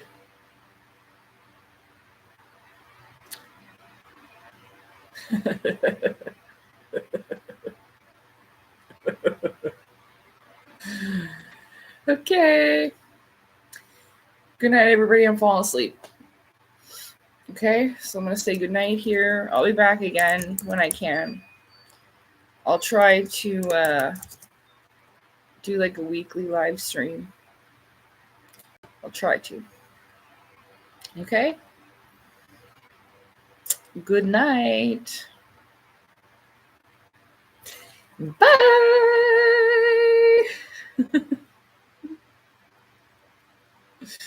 Take care. Sleep well.